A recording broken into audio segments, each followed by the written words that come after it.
Bonjour à tous. Alors, je ne vous cache pas qu'on est à peu près tous tétanisés. Mais non, ça va. Et que la dernière fois que j'ai animé ce genre de choses en visio, j'ai failli m'évanouir. Voilà, donc j'espère que ça va beaucoup mieux se passer aujourd'hui. Donc aujourd'hui, on a 3 auteurs de bande dessinée jeunesse que j'apprécie particulièrement. Ils viennent tous du Grand Ouest. Alors, est-ce que tous les excellents auteurs de bande dessinée jeunesse vivent en Bretagne? Je ne sais pas. Mais on ne vient pas de Bretagne. Vous êtes où? On est à Nantes. Oh là, j'ai dit une horreur. Si En vous plus, moi, je suis étiez la Bretagne. moi, je suis normand en plus, donc rien. Alors, je savais qu'il fallait surtout pas dire que Momo était une petite fille bretonne, parce que je me suis déjà fait reprendre, à ce sujet. Donc voilà, donc j'ai commencé par dire une bêtise. C'est pas grave. Allez, moi, c'est fini. C'est fini. Allez, il va partir. Du coup, je pense. Voilà. Donc je disais que on est un peu stressé. En tout cas, moi, on est tous assez exigeants. On a plein de points communs. On est assez critique et on est un peu moqueur et farceur. Mais aujourd'hui, on avait une promesse, c'est de bien se tenir et de ne pas critiquer la bande dessinée jeunesse qu'on n'aime pas, mais que à la place, on allait vous montrer tout ce qu'on aime. D'où le thème du jour, la BD Tech Jeunesse Idéale, sachant que, comme vous l'imaginez, ça a été un crève-cœur pour nous tous de choisir des titres, puisque vous le savez, il sort environ 6500 BD par an, y compris les rééditions. Ça fait beaucoup de titres, et que choisir parmi tout ça, c'est extrêmement compliqué. Donc pour ma part, je leur ai demandé de choisir 3 titres. J'ai choisi de mon côté un titre de l'œuvre de chacun dont j'ai envie de parler. Et ensuite, à la fin, si vous le voulez bien, vous pourrez intervenir parce que j'ai préparé une petite bibliographie sélective. Je vais vous projeter des images par âge de lecture. Et si quelqu'un dans la salle veut prendre la parole pour parler d'un livre qui s'affiche, ce sera bien volontiers parce que de toute façon, il va y en avoir des dizaines et des dizaines. Et jamais de la vie, on aura le temps de vous en parler de tous. Mais si vous voyez un truc qui passe et vous vous dites « Ah, j'ai trop envie de parler de Lou, ma BD préférée quand j'étais gosse », surtout, n'hésitez pas, on vous passera le micro et à vous de parler de ce qui vous a plu dans la BD jeunesse et de ce qui vous anime et vous donne encore envie d'en lire, tout ça. J'ai fait des biographies plus qu'express parce que je me suis dit que le plus intéressant, ce serait quand même que chacun se présente lui-même. Alors on va commencer avec le farceur Loïc Clément qui nous a transmis une bibliographie à mettre sur le site officiel de Sevrier BD qui était truffée d'âneries, comme par exemple prof de fitness en EHPAD pendant 12 ans. Alors je m'étais douté que c'était pas vrai, mais on l'a quand même mis, donc il va pouvoir rétablir la vérité aujourd'hui. J'avais un petit doute aussi sur critique de bande dessinée. Non, c'est vrai. C'est vrai. J'ai fait ça pendant 10 ans dans la revue des livres pour enfants, revue très officielle. Je faisais les critiques de jeux vidéo et de BD. Donc tu vois, je ne mets pas que des bêtises. Et ben du coup, si tu veux te présenter mieux que ce que j'ai écrit qui s'affiche derrière toi. Alors moi, comme j'ai toujours des chansons pourries en tête, j'ai envie de dire je me présente, je m'appelle Loïc, mais je vais pas le faire. Donc je suis ancien libraire PBD, je fais ça 3 ans, ça va, c'est pas un gros morceau de ma vie, mais ça a compté dans mon parcours.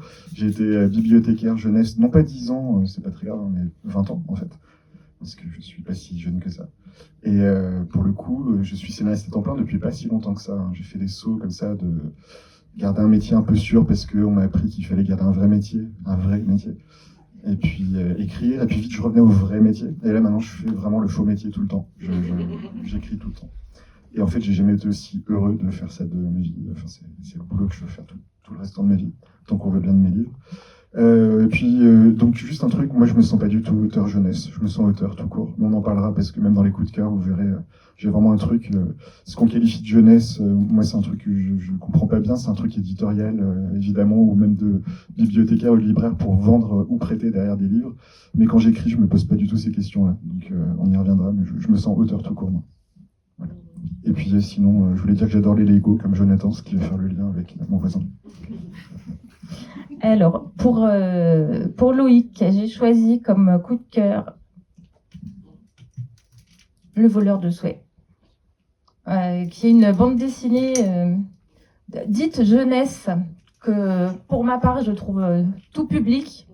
si ce n'est que comme elle est relativement courte, ça peut être frustrant pour un adulte. Mais je vous assure que les moments qu'on passe à lire cette BD sont assez inoubliables. C'est l'histoire de ce petit garçon qu'on voit sur la couverture et qui serre un bocal dans ses bras. Ce bocal contient des souhaits qu'il capture. Et ces souhaits, ce ne sont pas les siens. Et il fait une collection. Et un jour, il rencontre une petite fille qui porte une belle robe de grec, qui se promène dans un Paris un peu fantasmé. On reconnaît Paris, certains quartiers. Elle a sa jolie petite robe, ses petites sandales. Et elle lui demande, mais c'est quoi, toi, tes souhaits? Voilà. C'est ça. Et elle en a pas. Parce qu'elle n'a pas de rêve dans la vie. Et puis elle lui dit que lui non plus, il n'a pas de rêve dans la vie. Et puis il meurt. Non mais ça, c'est pas vrai par contre. Et pour le coup, tu vois, on en revient à la BD jeunesse.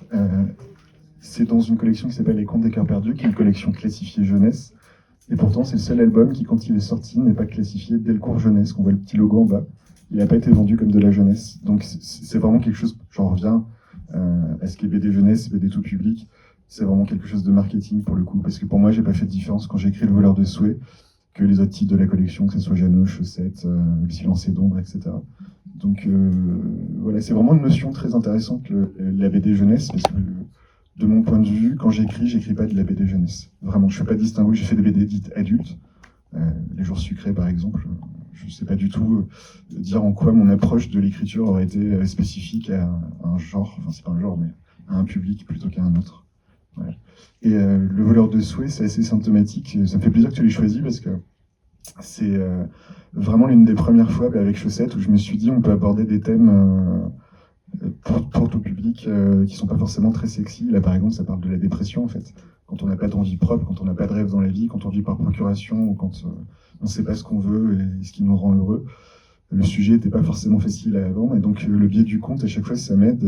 Voilà, c'était l'une des premières fois où je me suis dit j'ai le droit d'écrire sur des sujets un peu lourds même si c'est a priori pour un public jeunesse quoi.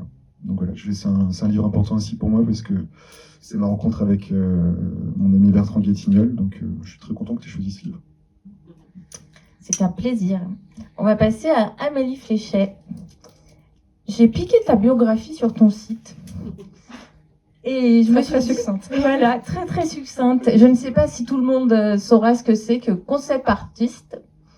Et voilà, je pense que tu vas nous parler de ta double carrière d'illustratrice, de bande dessinée et de l'animation, entre autres. Alors, en fait, ce qui s'est passé, c'est que à la base, je voulais être autrice de bande dessinée, et finalement, j'ai fait des études de cinéma d'animation. Et donc, je suis diplômée du coup dans le cinéma d'animation. Donc, j'ai commencé à travailler dans le dessin animé. Et puis, j'avais quand même la passion de vouloir raconter des histoires et d'écrire des livres. Donc, j'ai décidé de pas choisir et je fais les deux. Et donc, en animation, du coup, je travaille en tant que concept artiste, c'est-à-dire que quand un projet de film se monte, qui a juste le scénario et quelques idées, en fait, on fait appel à des illustrateurs comme moi. Et on leur demande, du coup, de faire des illustrations qui puissent illustrer cette histoire et qui vont donner un petit peu le ton du film. Donc c'est assez chouette. Et bon, des fois, il y a des idées du coup, là, par exemple, j'ai travaillé sur Trolls et je suis très contente parce qu'ils ont gardé pas mal d'idées. Et des fois, au contraire, tu fais plein de recherches et c'est pas du tout dans le film final. Donc, comme celui-ci, par exemple. Il n'y a rien dans le film. Mais, pourtant, c'était beau, hein. Ouais. Mais c'est un chouette boulot. Et sinon aussi, je travaille en tant que décoratrice. Donc là, je pense que c'est plus simple à comprendre. C'est juste, je fais les décors. Et après, les personnages sont animés dessus. J'ai fait des décors sur le Chant de la Mer, par exemple. Et après, sur des courts-métrages. Ouais. Merci, Amélie. Alors, le livre que j'ai choisi pour Amélie, c'est la série Bergère guerrière. Très bon choix. Ouais. C'est un excellent choix, hein, puisque Jonathan en est le scénariste. Je pense que beaucoup de monde a déjà entendu parler de Bergère guerrière pour sa qualité déjà, pour son Fauve d'Angoulême jeunesse l'année dernière. Donc ça, je trouve plus le mot. On a oublié de le ramener d'ailleurs. Vous n'avez pas ramené le petit Fauve? Non, on voulait le mettre sur nos têtes et puis. Si je voulais, hein, j'ai rien à voir avec ça. Mais il est où? Il est chez nous, il a un hôtel particulier avec des bougies et tout. Il va bien. Il va bien. Il va bien. Je suis sûr que c'est vrai en plus. Il y a une mise en scène un peu bizarre. Il y a des petites biches qui l'entourent. C'est incroyable. Une petite bougie tous les soirs. Et donc Bergère guerrière, c'est une série qui est terminée désormais en 4 volumes, qui raconte l'histoire d'un village qui pourrait être un village celtique. On ne sait pas trop où, on ne sait pas trop quand. Et on suit une tribu de petites filles qui sont bergères et qui sont amenées à devenir des guerrières parce qu'il n'y a plus vraiment d'hommes dans leur village. Ils sont partis à la guerre il y a une dizaine d'années, on les a plus revus. Donc, que sont devenus tous ces hommes et que vont devenir ces petites filles qui vont prendre la relève. C'est une série qui commence presque joyeusement, elles sont super motivées, elles ont leur petit animal, elles y vont à fond, elles apprennent à tirer à l'arc, tout ça. Et puis, elles se rendent compte qu'il y a vraiment des dangers. Et c'est une série qui, plus on s'enfonce dans l'histoire, plus on va dans quelque chose de sombre par moment. Et c'est complètement captivant du début à la fin. Ça se conclut, donc on sait ce qui s'est passé. Hein, on reste pas dans le flou total. On a terminé. Ouais. Oui, c'est bien terminé, quoi. J'ai l'impression que ce micro je dois pas être assez près, peut-être. Ce que j'ai aussi aimé, c'est que on voit le graphisme évoluer. Oui, j'ai appris à dessiner entre-temps. Non, mais c'est vrai qu'au premier tome, j'ai beaucoup de lacunes en dessin d'un point de vue technique sur la perspective ou je savais pas dessiner les chevaux par exemple, je sais maintenant. Ou même les pieds en perspective, c'était compliqué et c'est pour ça qu'ils avaient des petites quilles au début. Et au fur et à mesure, j'ai appris. Donc le dessin a évolué et tant mieux. Non, mais c'est très chouette de voir quelle évolution ont subi les personnages parce qu'en fait, quand l'histoire commence, c'est vraiment des enfants. Et puis on les voit grandir et ils changent, mais ils changent vraiment. Il y a vraiment une évolution dans le dessin. Donc voilà. Donc pour Amélie, c'est Bergère guerrière, une série complètement incroyable que je conseille à tout le monde. Et on passe à Jonathan Garnier avec une biographie express aussi. Ancien graphiste, ancien illustrateur, ancien éditeur, devenu principalement scénariste de bande dessinée. Mais alors, je pense que tu vas nous raconter ça bien mieux. Non, je ne peux pas plus à dire. Non, en fait, oui, quand j'étais petit, je voulais devenir dessinateur de BD. Et j'ai échoué. J'ai tout fait sauf dessinateur. J'étais graphiste pour la BD, éditeur, scénariste, mais je pas dessinateur. Mais j'ai vraiment eu un cursus de dessinateur graphiste. Un peu comme Loïc, dans l'idée aussi d'avoir un métier un peu stable, de se dire que bon, un métier sérieux. Même si ça va, j'avais des parents qui m'ont, concrètement, ils m'ont pas mis la pression ou autre, mais de moi-même, voilà, je voulais aussi, puis le graphisme m'intéressait. Donc, j'ai notamment travaillé en Ankama Édition, qui est une grosse boîte qui fait du jeu vidéo, de l'animation, de l'édition. Je travaillais dans la partie édition en tant que graphiste.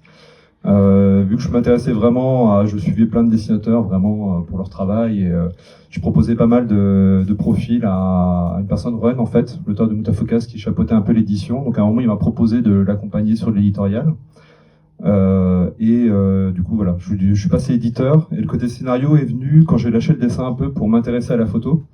Et du coup j'ai découvert plein de photographes et notamment une série de photos d'une petite japonaise qui avait vraiment, c'était un personnage, les images étaient hyper belles. En plus, ça se passe dans la campagne japonaise. Ça me rappelait aussi, voilà, j'ai grandi à la campagne. Et ça a été le déclencheur pour ma première histoire, Momo. Et ce qui fait qu'à moi, j'ai lâché le côté édito pour me lancer vraiment à plein temps dans l'écriture. Et du coup, en tant qu'éditeur, l'idée c'était surtout de lancer des jeunes talents, dont Amélie Fléché. Voilà. Donc, très bon choix. Excellent choix. Bien lancé. Elle me doit tout. Voilà. Pas déconner. Et d'ailleurs, oui, en présentation d'Amélie, Amélie est aussi scénariste parce qu'elle a scénarisé elle-même ses 2 premiers livres. Et oui, C'est vrai. elle oublie, mais c'est Livre que vous une pouvez autrice voir complète. Là. J'ai apporté quelques idées à Bergère guerrière aussi. Aussi. Oui, non, mais tout l'aspect gothique. voilà, tout le côté drama, c'est voilà.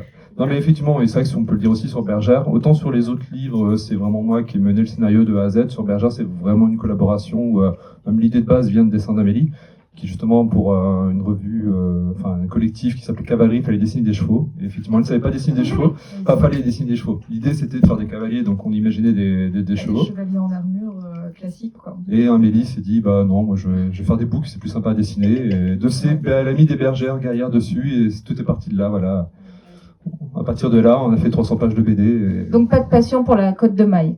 Pas plus que ça. C'est long à dessiner. Très Ouais. long, je pense. Hein. Enfin, on pourrait en discuter, mais c'est pour ça qu'elles ont des uniformes avec des couleurs qu'on retrouve sur chaque personnage. Ça prend vachement moins de temps. Alors, Jonathan, le titre que j'ai choisi, c'est Momo, qui est clairement une de mes bandes dessinées préférées. Là encore, est-ce que c'est pour les enfants? Est-ce que c'est pour les ados? Est-ce que c'est pour les adultes? C'est pour tout le monde. Momo, c'est ce personnage. Je vous ai mis en bas une petite anecdote. Je m'en suis aperçue au bout de quelques années. Certains clients achètent cette bande dessinée en pensant que Momo est un garçon. Ça nous a vachement aidé sur les ventes, je pense, bêtement. Ouais. Moi, c'est juste que, enfin, elle était pas genrée, enfin voilà, elle était pas, c'était une petite fille de 5 ans, donc pour nous, il n'y avait pas matière forcément à jouer là-dessus. Et dans son graphisme, voilà, Ronnie est parti sur ce genre de graphisme de look que j'ai validé. Et c'est vrai qu'on a vu que pas mal de gens pensaient que c'était un petit garçon. Et là où ça nous a aidé, c'est que je pense qu'il y a des parents qui malheureusement se disent non, c'est pour mon petit gars, il faut un héros garçon. Et du coup, on a acheté Momo en pensant que c'était le cas. Et quand j'avais des gens devant moi qui disaient ah regarde le petit garçon, je disais rien, je dis oui, petit garçon, vas-y. Donc on a eu ensuite plein de lecteurs enfants. Enfin, j'avais pas l'impression de les tromper parce que j'avais plein de lecteurs enfants aussi, enfin garçons qui venaient en dédicace et qui avaient lu et qui avaient aimé en fait. Donc, faut dire il n'y avait pas besoin que ce soit. Des fois, c'est plus les parents qui cherchent à plaire aux enfants et faire des choix pour eux qui n'ont pas forcément toujours de sens, quoi. Et c'est vrai qu'après, je rejoins le discours de Loïc aussi sur le côté jeunesse, tout public, tout ça, c'est que notamment sur Momo, c'était une période où donc c'était chez Casterman où ils se lançaient ou relançaient, on va dire, dans le jeunesse.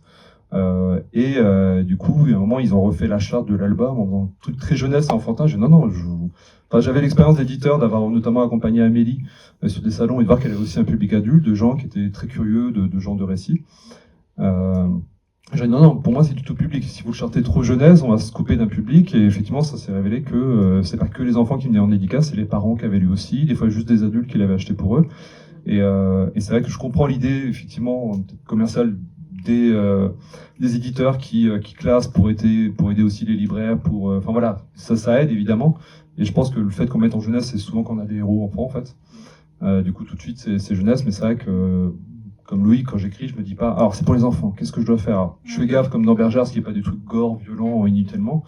Mais par contre, j'écris l'histoire que j'ai envie d'écrire en fait, en mettant des thèmes des fois un peu durs ou autres, en me disant, bah, nous enfants, on était fascinés par, si on dit l'histoire sans fin, le film, la scène que tout le monde a retient en tête, c'est voilà, la scène avec je vais pas trop spoiler pour ceux qui l'ont pas vu, mais une scène assez dramatique et ça a marqué, mais ça nous a pas traumatisé. Même quand il y avait des choses des fois un peu dures, nous on a grandi avec le club Dorothée en plus des canaux survivants ou autres, on n'est pas devenus des sociopathes ultra violents. Hein. Donc pour nous il y a des trucs, effectivement, bon, c'était peut-être un peu extrême de voir des choses comme ça des fois, mais en fait c'est vraiment se dire on va pas trop prendre les enfants par la main. Le livre peut aussi les aider à apprendre des choses qui, en tout cas les accompagner dans certaines étapes de leur vie ou autres. Et à se poser des questions aussi. À se poser des questions aussi. Bon, voilà, c'est pas la prétention de changer des vies non plus, mais en tout cas d'accompagner les lecteurs. Voilà, il y a pas, moi j'ai pas de filtre quand j'écris du jeunesse.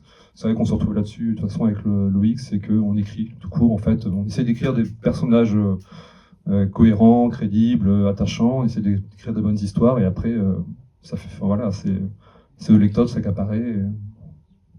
Merci. Donc Momo, c'est une histoire très belle et un peu triste. Moi, c'est ce que j'aime dans cette BD, c'est que c'est la vie. Il y a des moments où c'est super et puis des moments où ça va pas du tout. C'est pas mal d'avoir un mouchoir à portée de main quand on lit cette bande dessinée. Et voilà, moi j'adore. Déjà, ne regardez que la tête qu'elle a là. Elle est parfaite. Cette petite Momo. C'est le côté un peu peut-être pas sadique, mais la première fois qu'on m'a dit quelqu'un avait pleuré en lisant, je dis yes. En fait, c'est vrai quand on est auteur, en fait, c'est vrai que de réussir à atteindre un petit peu, on se dit on va peut-être marquer la vie du lecteur au moins un petit peu, même modestement, Enfin, c'est pas rien sur le nombre de livres qui sortent et tout. En BD, c'est pas si évident. On n'a pas la musique, on n'a pas le mouvement, tout ça. Donc réussir à émouvoir, ne serait-ce qu'un peu, c'est vrai que c'est la meilleure récompense, en tout cas, je pense, en tant qu'auteur, quand ça va parler vraiment à des lecteurs. On va passer au coup de cœur de Loïc. Les fameux 3 titres qu'il a choisis. Alors, je vous préviens, c'est une sélection du rire aux larmes. Alors, Je retrouve mes titres.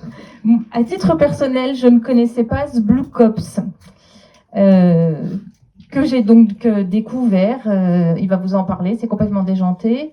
Bone, qui est un très grand classique de la BD américaine, qui est sur cette version-là regroupée dans une énorme intégrale de quelques 1000 pages. Et Cœur de pierre chez Delcourt Jeunesse, qui est, je pense, un des livres les plus tristes que j'ai jamais lus. Et ça m'a étonnée parce qu'il y a un peu une légende qui veut qu'un livre pour enfants doit toujours bien se terminer. Alors là, ça fait tout exploser en plein vol. Hein. Donc du coup, si tu veux attaquer par Bone. On commence par le gros morceau, parce que moi, généralement, parce que dans mon pédigré, ce que j'ai pas dit, c'est que je donnais aussi des cours de BD un peu partout. Et généralement, je commençais mes cours en disant, quel que soit le niveau d'ailleurs des gens que je rencontrais, ça pouvait être des adultes qui travaillaient en librairie ou ça pouvait être des jeunes étudiants, je leur disais toujours, première des choses à faire dans votre vie, lire Calvin et Hobbes, deuxième chose à faire dans votre vie, lire Bone de Jeff Smith. Donc c'était vraiment toujours comme ça que je commençais. Et là, on commence par Bone. Donc, Bone, qu'est-ce que c'est? Bone, en fait, pour moi, dans ma vie, c'est comprendre que la bande dessinée, ça peut être ça. Ça peut être... j'ai grandi avec les classiques franco-belges. Mon frère m'a un petit peu amené le manga quand on est arrivé en début d'adolescence.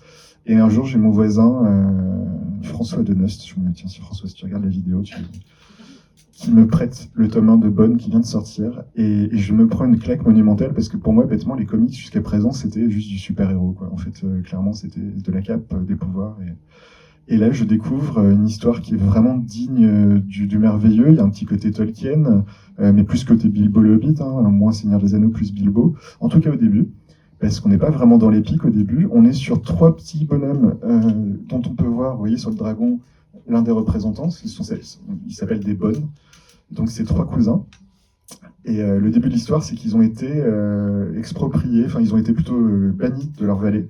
Et ils se retrouvent complètement perdus à atterrir dans une vallée totalement bizarre, où la neige, c'est-à-dire l'hiver, c'est tout à coup une couche de neige qui tombe en un coup, où il y a des méchants ragarous très étranges amateurs de quiche, où les habitants du village font des courses avec les vaches, où un dragon fumeur de cigares apparaît et disparaît régulièrement, et tout est Zarbi, en fait, vraiment. Et moi, je lis ça et je me dis, ouais, ça peut être du n'importe quoi maîtriser la BD comme ça, quoi. Ça peut être un univers hyper foisonnant, graphiquement, vraiment, ça propose des moments terrifiants et puis d'autres moments hilarants à quelques pages d'intervalle. Il y a vraiment des pages dès le premier tome où on a peur avec les héros et en même temps, on se marre 3 pages après. Et je me suis dit, ça peut aussi être un mélange des genres, comme ça, quoi. Parce qu'on est vaguement dans le merveilleux, heroic fantasy, gentillet. Et puis, on arrive parfois un peu dans l'horreur, et puis on arrive dans le comique pur. Et je sais que c'est une BD hyper importante pour moi, parce que je crois que ça a ouvert une porte à ce moment-là. Une porte de lecteur, et puis après, plus tard, une porte de scénariste. Et c'est une BD que j'ai besoin de relire par cycle régulier, quoi. Qui est importante dans ma vie. Et alors autant j'ai une préférence vraiment pour les premiers tomes parce que l'histoire évidemment se densifie et les fils narratifs se complexifient au fur et à mesure et c'est très très bien fait. Mais moi j'ai vraiment une appétence pour les 4-5 premiers tomes où il y a encore beaucoup plus de drôlerie. Évidemment ça va plus vers le sombre après. Mais voilà, c'est une BD qui est extrêmement importante pour moi et je pense qu'il y a peut-être, je pense même qu'on avait dû les inscrire dans le dossier. On fait une BD avec Edmondel qui s'appelle Le Temps des Mitaines et je me demande si on n'avait pas mis dans le dossier qu'en référence pour Le Temps des Mitaines, il y avait Bone de Jeff Smith. C'est pas impossible. Tu t'en souviens toi? Oui, elle dit oui avec la tête. Donc voilà, c'est une BD qui est importante aussi dans ma vie professionnelle. Alors, The Blue Cops, indescriptible. Je vous ai mis le résumé éditeur, qui est tout aussi foutraque que la série. J'avais jamais vu un truc comme ça. Mais je me suis vraiment demandé si j'allais adhérer. Je me suis dit, allez, c'est Loïc, fais l'effort, lis ce machin. Bon, j'ai rigolé tout le long. Hein. Mais c'est assez inracontable.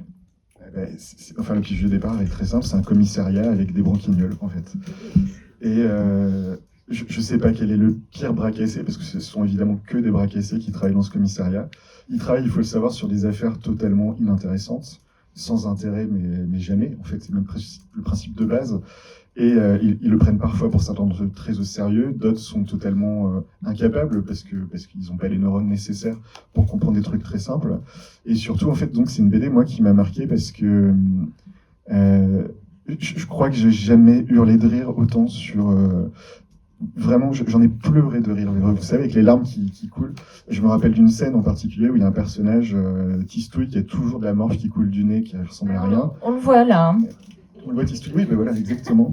Et donc une scène où j'ai converti mon entourage parce que je voulais qu'il le lise juste pour cette scène, où il se déguise en une espèce de poulet bizarre, et il s'appelle la chipougnette, et il fait la danse de la chipougnette. Et je pouvais pas lire la BD sans pleurer de rire, vraiment. Donc c'est pas si facile, en fait, de faire sourire en BD, ça va. Faire rire sporadiquement, ça va.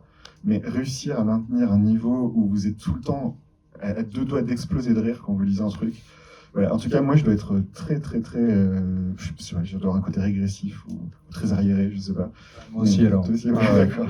Je suis extrêmement client de ce Black Ops. Et alors, ce qui me fait extrêmement plaisir aussi, c'est que j'ai converti mon fils il y a pas très longtemps, donc il y a 8 ans, en me disant, bon, ça se trouve, c'est juste un délire. On en revient à la BD jeunesse, tiens. Est-ce que c'était pas juste un truc fait pour les adultes et que les enfants adorent moins et tout? Et mon fils est mort de rire aussi. Donc, non. Alors, je suis très peiné que, apparemment, ça n'a pas beaucoup marché, ou en tout cas, ils ont arrêté la série. Ça n'a pas été le succès de Titeuf chez Cho, quoi. Mais ils ont quand même fait pas mal de tomes. Je sais plus combien il y en a. Il y en a 8. Il y en a 8. Bon, de quoi suffisamment avoir de la réserve pour rigoler régulièrement quand vous êtes en dépression, quoi. Et puis, si vous avez trop rigolé. J'ai vraiment fait le grand écart, moi, sur ces trucs. Je me suis demandé ce que tu m'avais fait, là. J'ai l'impression d'être une espèce de peintre qui met des couleurs très différentes sur cette toile. Et ça, là, du coup, c'est assez foncé. Ouais, Cœur de pierre, ouais, Cœur de pierre, c'est de la BD de dépressif pour dépressif. Donc, pour le coup, ça raconte l'histoire d'une petite fille qui a un cœur d'artichaut et qui va tomber folle amoureuse d'un petit garçon qui a un cœur de pierre. Et naturellement, cette petite fille va être... son amour va pas lui être rendu parce que le garçon donc a un cœur de pierre.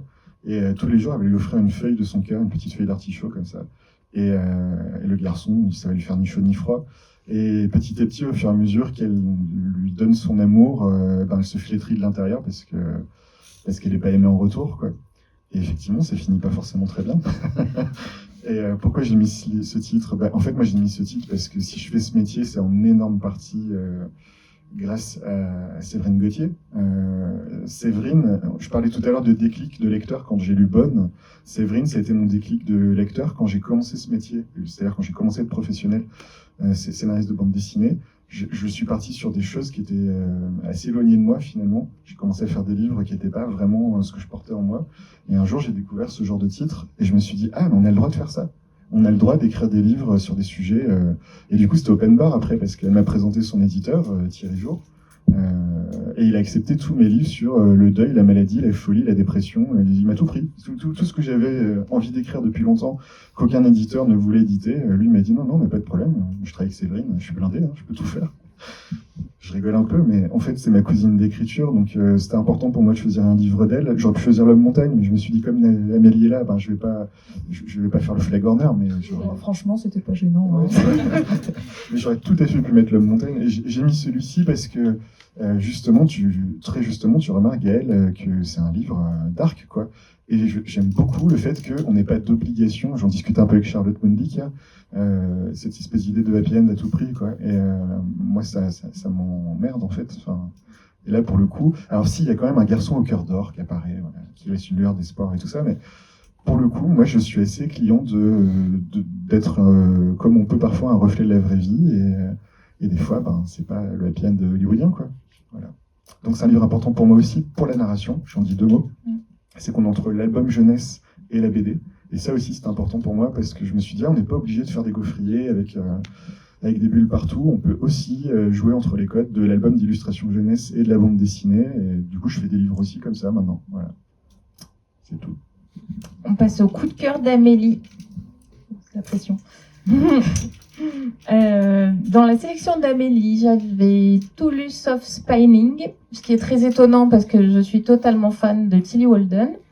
Mais comme le patinage artistique, c'est pas trop ma tasse de thé, je l'avais mis sur le côté. Et la couverture aussi donne pas forcément tout de suite envie. Enfin, C'est ça. ça a l'air un peu classique comme ça. Et en fait, plus, pas du c'est tout. épais comme ça.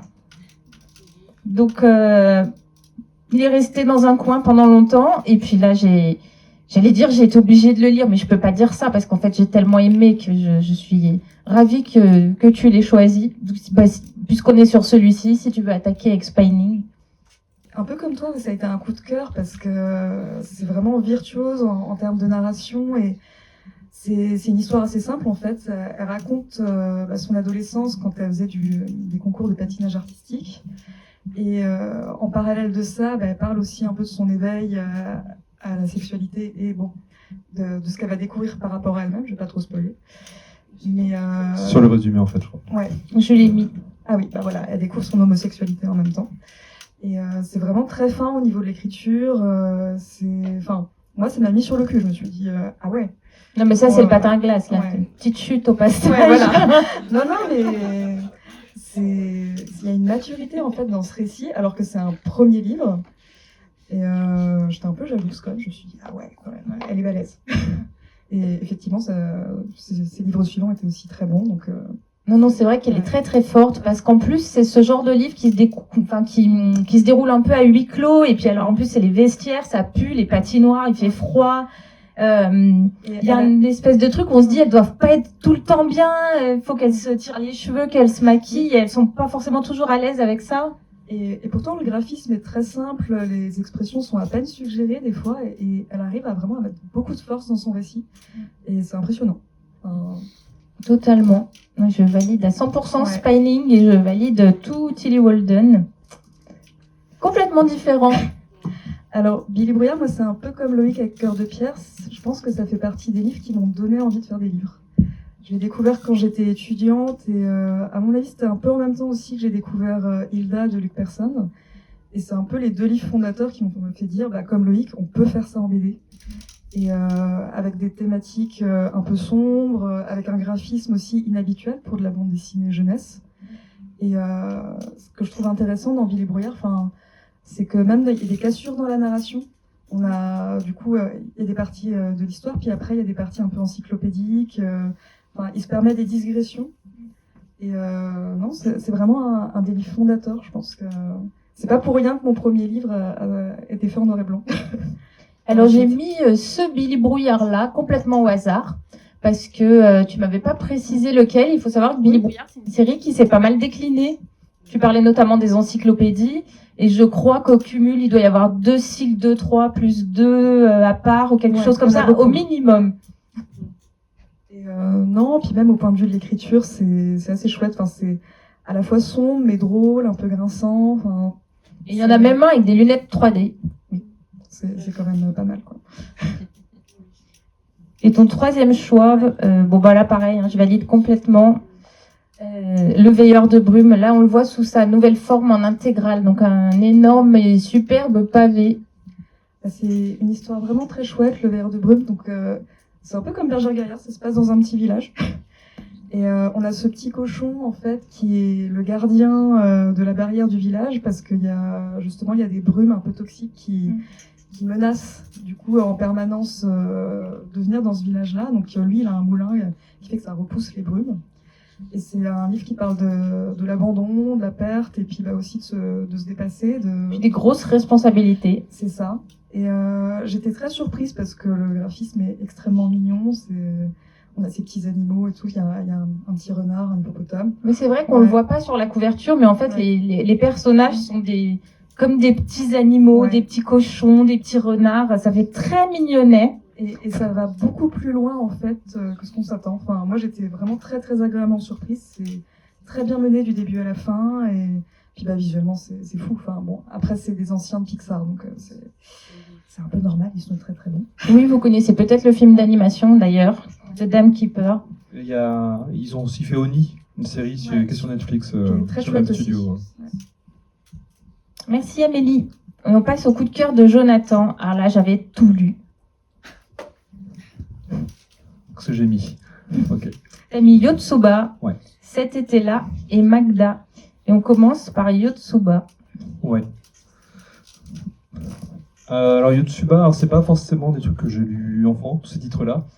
Et c'est vrai que Yotsuba, je lisais quand, je pense à peu près quand j'écrivais Momo. Et c'est vrai que c'est ce qui me plaît bien. En fait, je vous laisse lire les résumés, je suis un peu nul. En fait, pour résumer, j'ai peur de ne pas vous donner envie de lire. Mais en tout cas, c'est une petite fille qui débarque avec son père, qui vit seule. On comprend qu'elle vit seule avec son père, qui débarque en ville. Et elle va juste découvrir un peu ses voisins, les gens du quartier, tout ça. Et c'est vraiment du quotidien, mais pas chiant en fait. J'aime beaucoup quand les auteurs arrivent à raconter juste des petites scènes et qui vont nous parler à chaque fois en fait. Et c'est assez touchant, c'est hyper drôle, c'est bien senti. Et pour le coup, je trouve ça vraiment complètement tout public. Enfin, moi, en tout cas, en tant qu'adulte, ça m'a complètement parlé parce que ça construit aussi gentiment la relation qu'elle a avec son père, avec comment dire. Enfin, voilà, ces interactions avec les gens vont raconter le personnage. En fait, c'est pas forcément du gros et ça va être un peu une constante dans mes trois choix. C'est pas des gros pavés de texte, c'est pas des choses trop faciles qui vont t'expliquer le personnage. On comprend vraiment le personnage par ses actes, par ses réactions aux autres, la façon dont les autres communiquent avec lui. Enfin, vraiment, c'est assez fin, je trouve. Et il y a pas mal de tomes, au moins 14. Mais voilà, ça, si on peut lire déjà que le premier, profiter du premier, continuer si on veut. Mais ouais, je trouve ça vraiment très très simple, mais je trouve ça compliqué de faire quelque chose de très simple, très basique, mais qui marche autant aussi touchant en fait. Ça aurait pu être... en fait, moi c'était le risque aussi avec Momo, c'était un peu du quotidien, et ça peut être, sur papier, ça peut être les projets les plus chiants du monde en fait, vraiment. Et essayer d'en faire quelque chose, je dis pas que j'ai réussi, mais, ni au niveau de Yotsuba, mais en tout cas Yotsuba le fait très bien, je trouve. Oui, c'est un personnage très attachant, Yotsuba. Moi, j'ai pas lu la série en entier. J'ai beaucoup aimé le début, et puis ben voilà, on a énormément de choses à lire, donc ça fait partie des choses pour lesquelles j'ai décroché à un moment. Je regrette un peu parce que je pense que j'aurais beaucoup aimé. Non, mais en fait, comme je disais, il faut pas avoir peur de dire, ouah, 14 tomes, on peut en lire 1, 2, 3, et déjà c'est bien, il n'y a pas forcément une grosse trame, mais c'est pas grave, c'est très bien comme ça, et on peut se lancer dans 1 ou 2 tomes, et puis continuer quand on veut, en fait. C'est ce qui est plaisant aussi dans cette série-là, quoi. Vraiment, c'est des petits bouts de vie, donc on pourrait en prendre un au pif. C'est un peu dommage, il y a des petites choses qui se construisent quand même, mais voilà, c'est une lecture assez facile. Et c'est vrai que c'est quelque chose que je conseillerais pour des gens qui me disent je lis pas de manga, qu'est-ce que je peux lire. C'est vrai que pour du tout public, je dirais Yotsuba. Après, il y aurait du Urasawa aussi, qui est virtuose, peut-être plus pour de l'adulte, mais en tout cas, ouais, ça fait partie des mangas hyper accessibles, je trouve, en plus. Pour la suite, cet été-là. Bah, ça peut passer pour classique, le passage à l'enfance à l'adolescence. Donc pareil, je vous laisse lire les résumés parce que ça fait longtemps que je l'ai relu. Enfin, je l'ai lu comme Loïc sur Bonne. Je le relis régulièrement, mais j'ai toujours peur de mal raconter.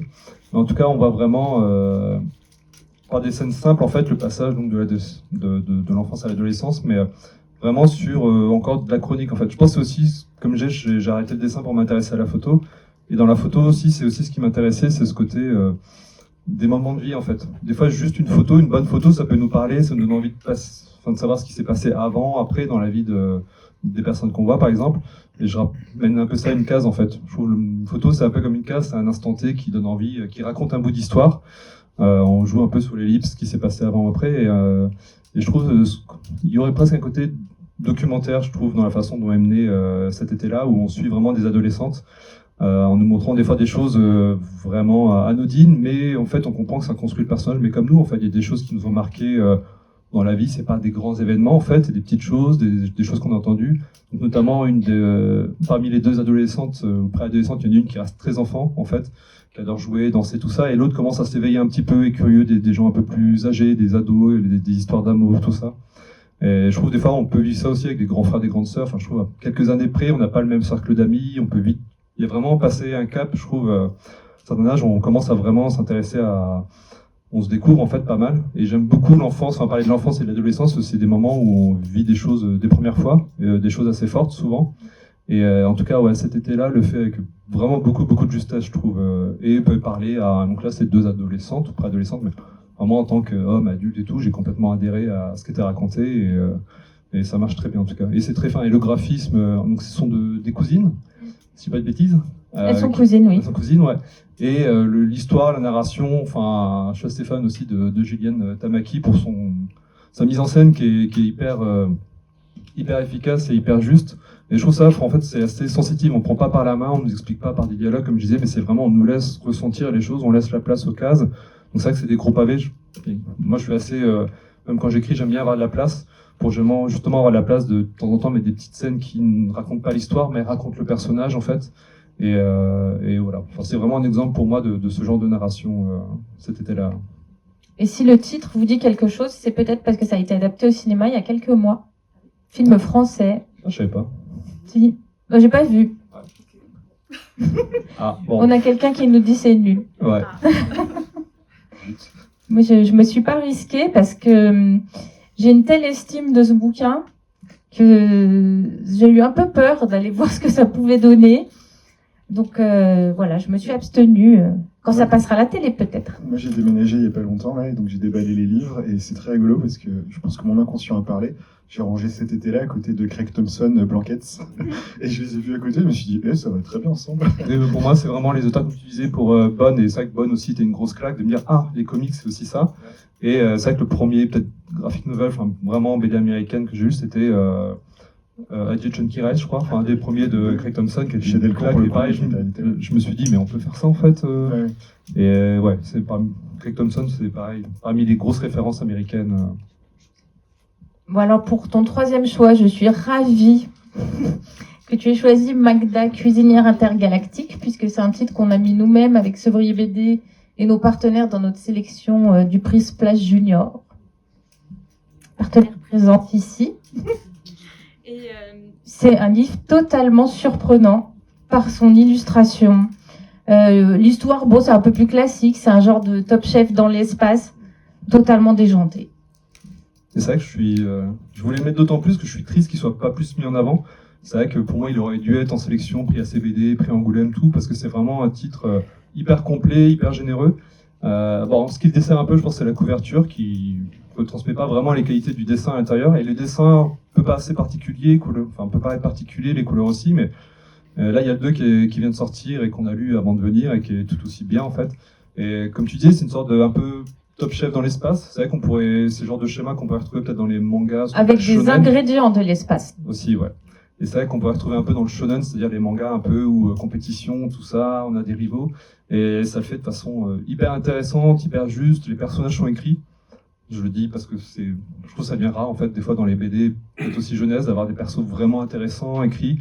C'est très riche, il y a beaucoup de persos, mais en fait, c'est juste, voilà, il y a l'héroïne, c'est son meilleur pote, il y a la grand-mère, il y a tout ça. Enfin, des fois, il y a beaucoup de personnages qui sont là juste en faire valoir vraiment pour le héros, et là, non, c'est pas le cas du tout. Il y a vraiment, tous les personnages sont intéressants, sont développés. Ça pourrait être foutraque, mais non, c'est géré. Même l'histoire, c'est un univers un peu, effectivement, enfin, fantastique, futuriste, mais on s'y perd pas, je trouve. Ça cherche pas, en fait, non plus à faire développer un univers, une faune, une flore qui, juste pour le plaisir, en fait, de développer ça, non, ça dessert vraiment le projet, je trouve. Et enfin, ça sert plutôt.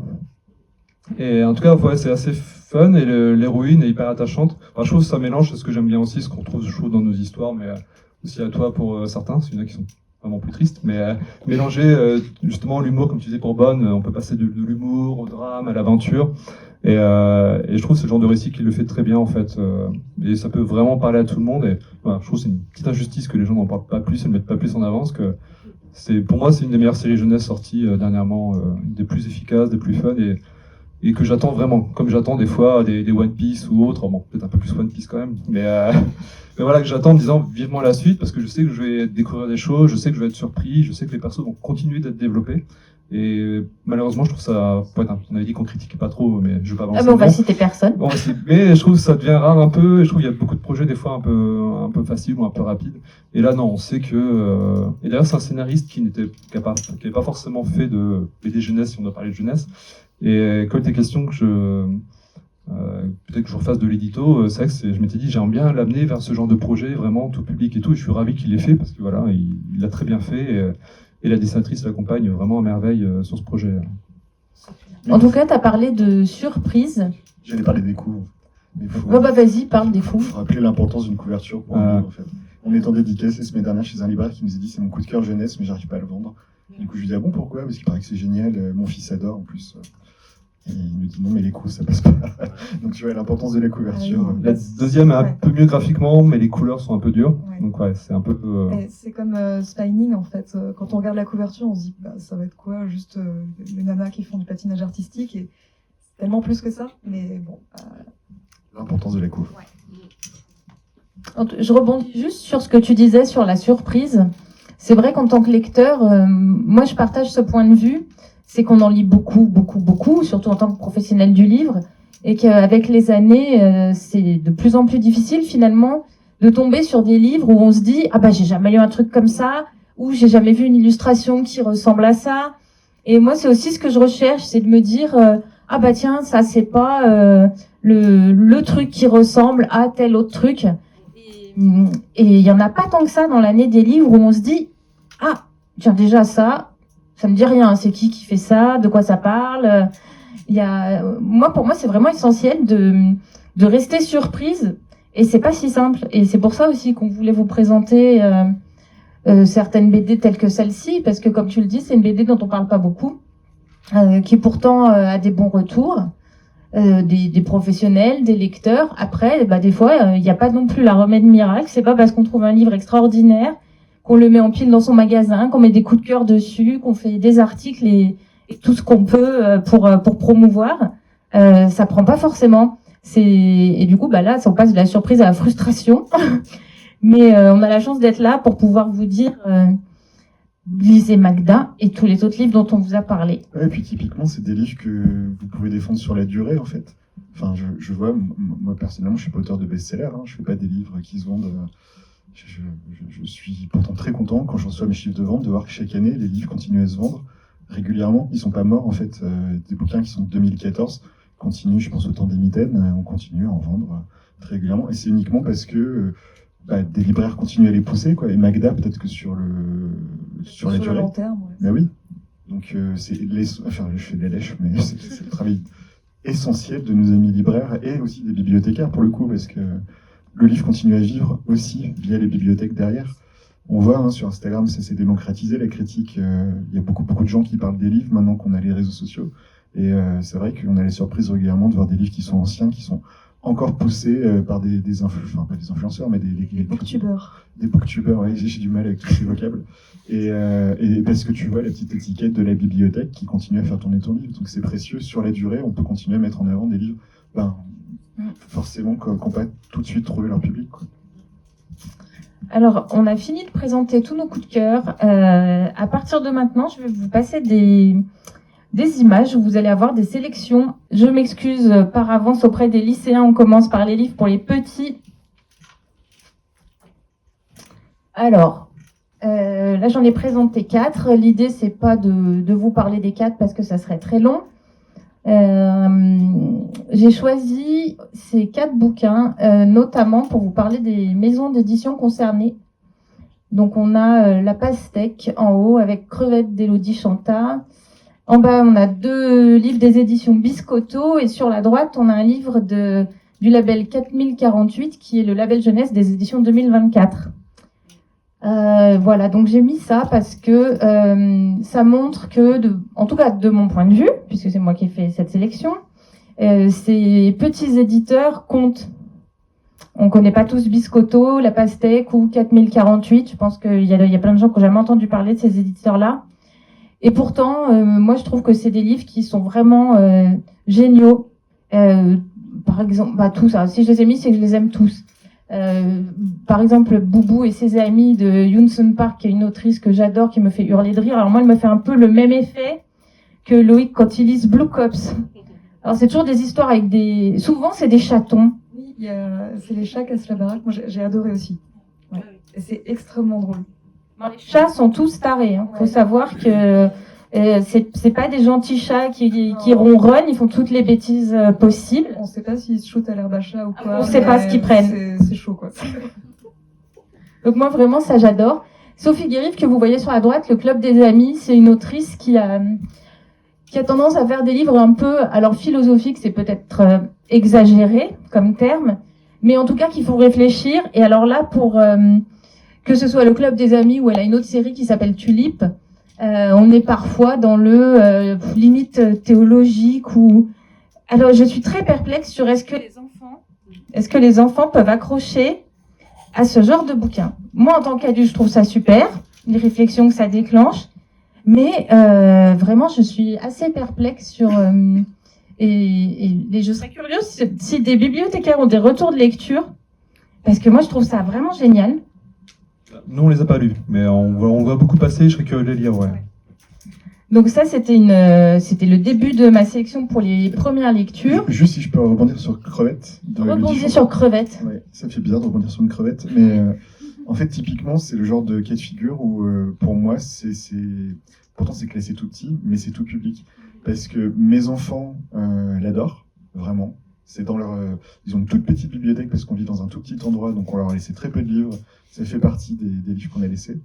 Et nous, on adore en tant qu'adultes aussi. C'est d'une drôlerie. En fait, c'est systématiquement inattendu. Tu sais jamais où elle va aller, mais ça a l'air d'être une espèce d'écriture automatique qui sait quand même où elle va in fine parce qu'elle retombe sur ses pattes. Et les enfants se marrent, les adultes se marrent. Donc typiquement, on peut faire une BD dite pour les tout petits, mais qui parle vraiment aux grands, quoi. Je suis d'accord aussi. Alors, un petit peu plus connu au niveau des maisons d'édition, parce que notamment on a du Gallimard, mais vous retrouvez par exemple sur la droite Félix et la maison qui marchait la nuit aux éditions La Ville Brûle. Donc là aussi, on est chez un tout petit éditeur. Bibiville. Alors ça, honnêtement, c'est un de mes livres jeunesse préférés. Pour l'histoire, les bibis, c'est les chiens abandonnés sur les autoroutes. Donc l'idée, c'est de faire un refuge à Bibi où on va tous faire comme une colo de chiens abandonnés où tout le monde est heureux, mais la ville, elle est trop mal construite. Tout est géométrique, mais pas comme il faut. Donc, par exemple, il faut poser son verre sur une table qui est en zigzag. Enfin, il n'y a rien qui va. Il n'y a rien qui va. Donc, ils vont se révolter pour tout refaire. J'ai trouvé ça extrêmement original, avec des dialogues à pleurer de rire. Et le graphisme est très très chouette en plus. Ah mais tu l'as lu, Amélie? Je l'ai lu aussi. Ah, mais j'ai trouvé ça complètement délirant. Je pense que peut-être la série la plus connue qui s'affiche là, c'est Akissi. Et alors Akissi, qui est dans l'univers de Aya Diopougon, moi j'adore. Hein. C'est des courtes histoires. Il y en a plusieurs, je sais plus, au moins une dizaine maintenant. Akissi, c'est la casse-pied d'Abidjan. Et en même temps, elle est hyper touchante. J'aime beaucoup proposer cette série aux enfants qui aiment pas trop lire, déjà parce que les histoires sont très courtes, c'est écrit en lettres capitales, donc c'est assez facile de s'emparer de l'histoire et puis voilà, moi j'aime bien que les gamins d'ici ils sachent aussi comment ça se passe ailleurs et ça parle de plein de choses. C'est à la fois très simple parce que c'est son quotidien de petite fille. Comme toutes les petites filles, voilà. Alors des fois, elle n'a pas envie d'aller à l'école, des fois, elle s'embrouille avec ses copines, des fois, elle est méga jalouse. Et je trouve ce personnage génial. Et en même temps, ça aborde des sujets plus difficiles, comme l'exil. Il y a un tome où elle est envoyée en France, c'est la fin du monde, elle veut pas quitter son pays. Donc moi, j'adore cette série. Et puis en termes de représentation, c'est pas si courant d'avoir une bande dessinée avec une petite fille de couleur, l'air de rien. C'est pas le sujet, hein, évidemment, parce que à part le fait que c'est se passe ailleurs, là, je suis d'accord avec toi, on voit bien que c'est pas un quotidien qui ressemble forcément à notre quotidien à nous, mais je trouve ça très précieux. J'étais dans une bibliothèque pendant des années, moi, où il y avait principalement des petites filles noires et qui n'existaient pas encore à l'époque, et je pense qu'elles auraient adoré découvrir cette BD aussi. Alors, deux vieilleries, une nouveauté. La vieillerie, c'est Sardines de l'espace. Une série qui est à l'origine créée par Johannes Farr et Emmanuel Guibert. Donc là, on est dans un univers, on est dans l'espace avec plein de monstres cracra et en même temps, c'est super drôle. C'est extrêmement bien écrit, c'est plein de références à tout un tas de choses que les adultes comprennent, mais pas forcément les enfants. Ça n'empêche pas pour autant la lecture. C'est une série qui a duré assez longtemps, que moi, personnellement, je continue à défendre pour son originalité. Voilà, j'adore. Je suppose que quelqu'un a quelque chose à dire sur Sardines de l'espace. Après, j'ai mis la compile d'Émile Bravo sur les contes palpitants des 7 ours nains. Voilà, on le voit, hein, c'est Blanche-Neige qui arrive et qui se fracasse la tête. C'est les contes, les contes classiques, mais revisités à la sauce Émile Bravo. C'est plein d'humour. Est-ce que quelqu'un veut parler de Pas de baiser pour maman? Moi, je l'ai pas lu en tout cas. Sabine? Non? Bon. Un bel hommage à Tony, forcément, c'est chouette. Oui, donc bel hommage à Tommy Ungerer puisque c'est l'adaptation du roman. On l'a mis dans notre sélection Prix Splash Junior aussi parce que j'ai trouvé l'adaptation vraiment très belle. Et puis c'est une histoire géniale quoi. Ce chat là, il déteste qu'on l'embrasse, qu'on lui fasse des câlins, des machins. Et un jour, sa mère, comme elle est irréparable, ça le fout en rogne pour toute la journée. Et bon bah voilà, va falloir s'excuser, tout ça. C'est vraiment une très très belle histoire. Non, mais toi, dès qu'il y a des chats, de toute façon. Ah oui, moi les chats. Bon, trop de choses. J'ai mis trop de livres. Est-ce que quelqu'un a lu quelque chose là-dedans et veut en parler? Moi, j'ai rien lu. Donc, Moi, j'adore Liniers. Ah bah je suis contente que tu parles de lui. C'est un auteur argentin qui a fait quelques bandes dessinées jeunesse. Toutes géniales. Macanudo, moi, c'est un de mes livres de chevet. Je suis extrêmement fan de... En fait, on parlait tout à l'heure de ce qui n'a pas été fait. Bah, par exemple, lui, il a un humour que j'ai pas vu ailleurs. Il a un humour entre la poésie, l'absurde et le touchant, qui est vraiment propre à lui. Et quand il fait des albums jeunesse comme ça, on les a aussi. Ça marche également. Il a vraiment un univers singulier, quoi. Donc, Liniers, c'est à découvrir. Ouais.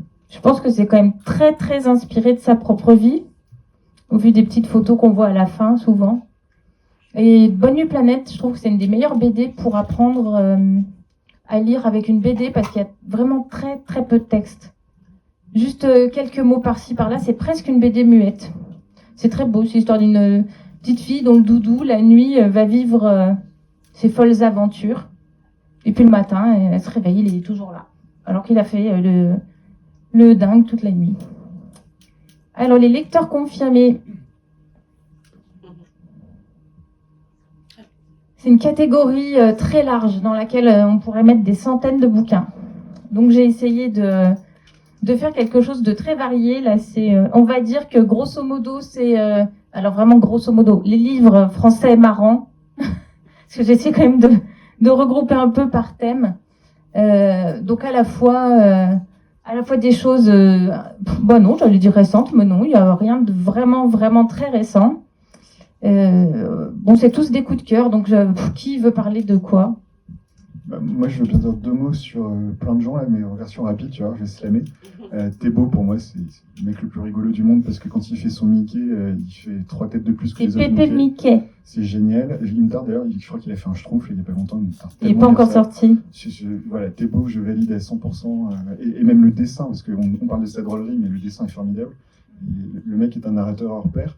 Et je voulais parler de Nob aussi parce que, en fait, j'aime beaucoup. Je crois que c'est Jonathan tout à l'heure qui disait que quand, en gros, c'est un enfant, on met en jeunesse le héros. Quand on fait un héros enfant, on le classe en jeunesse. Et Nob, il est l'antithèse de ça parce que moi, je mets aussi des personnes âgées comme personnages principaux de mes livres pour 10 enfants. Et Nob, quand il fait, c'est bien les Mamettes, hein, j'ai ça. J'ai eu un doute 2 secondes, je suis une grosse connerie. Non, quand il fait Mamette ou quand il fait Dad, typiquement, il est l'exception qui confirme la règle. Il met des personnages qui sont pas des enfants et c'est pourtant adressé à un public jeune. Et j'aime beaucoup son travail, souvent sensible aussi.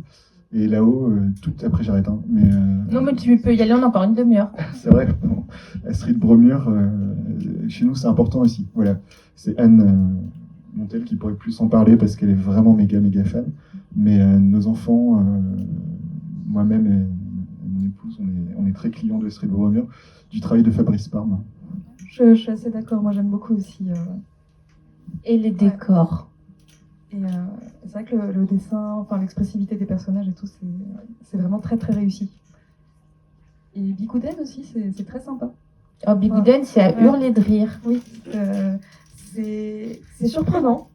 On s'attend pas du tout à une histoire comme ça, mais c'est efficace et c'est hyper bien mené. Enfin, je conseille aussi. Bigouden, en fait, c'est une petite fille japonaise qui échoue, on sait pas trop pourquoi, sur une plage. J'ai envie de dire bretonne, mais est-ce que je dis encore n'importe quoi? Là, non, là, c'est bien chez les Bretons.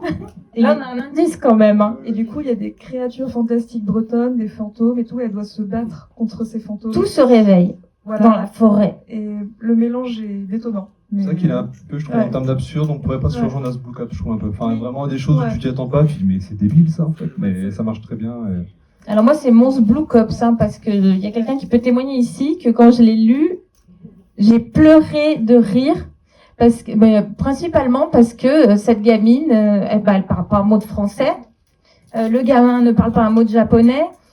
Il faut qu'il s'invente un espèce de langage commun. Ça fonctionne pas vraiment. Donc c'est plus des onomatopées ou des trucs du français déformé. Ou c'est vraiment, moi pour ma part, à hurler de rire, c'est une BD les plus drôles que j'ai lues. Ça existe maintenant en intégrale. Donc vous avez 3 volumes qui sont dans le même bouquin. Ça fait un assez gros pavé, mais franchement. Et c'est chez qui? Parce que je vois pas le. C'est ce qui s'appelait EP. Je sais pas s'ils font encore des livres, je suis pas sûre. Okay. Et je te rejoins Loïc sur, de toute façon sur tout, hein.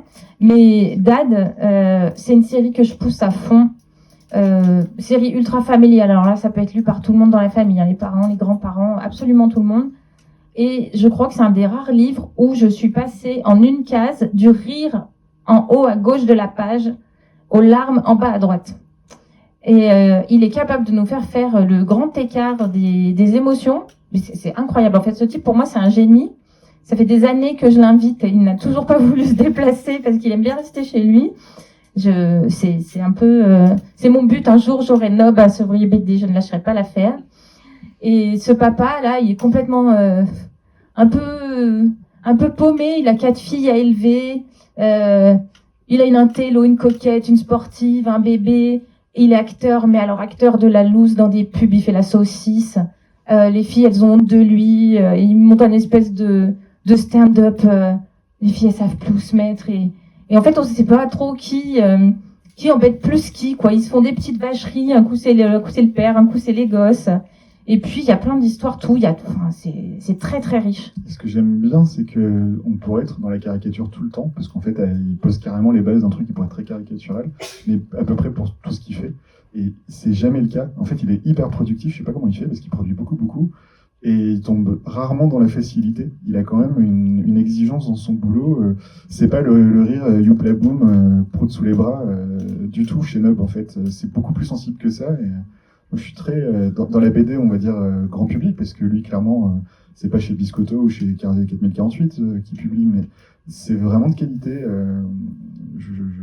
Je suis très fan.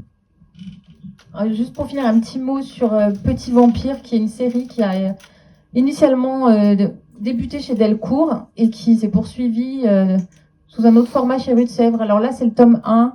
C'est un cycle de 3 volumes, un peu plus mature que les séries qui étaient sorties chez Delcourt, en tout cas de mon point de vue. Michel, c'est le petit garçon qu'on voit dans le lit. Petit Vampire, c'est le vampire qui est à côté. C'est un univers avec plein de créatures. Ça pourrait être très différent de notre quotidien et en fait, il y a beaucoup de choses qui sont semblables. Bon, après, moi, je suis assez fan convaincue de Johann Sfar, donc je peux pas trouver beaucoup de défauts à ce qu'il a fait et je trouve que c'est formidablement écrit et ça aborde tout un tas de sujets. C'est à la fois drôle et parfois grave. Je trouve ce cycle de 3 absolument génial. Est-ce que quelqu'un, même dans le public, peut parler de quelque chose?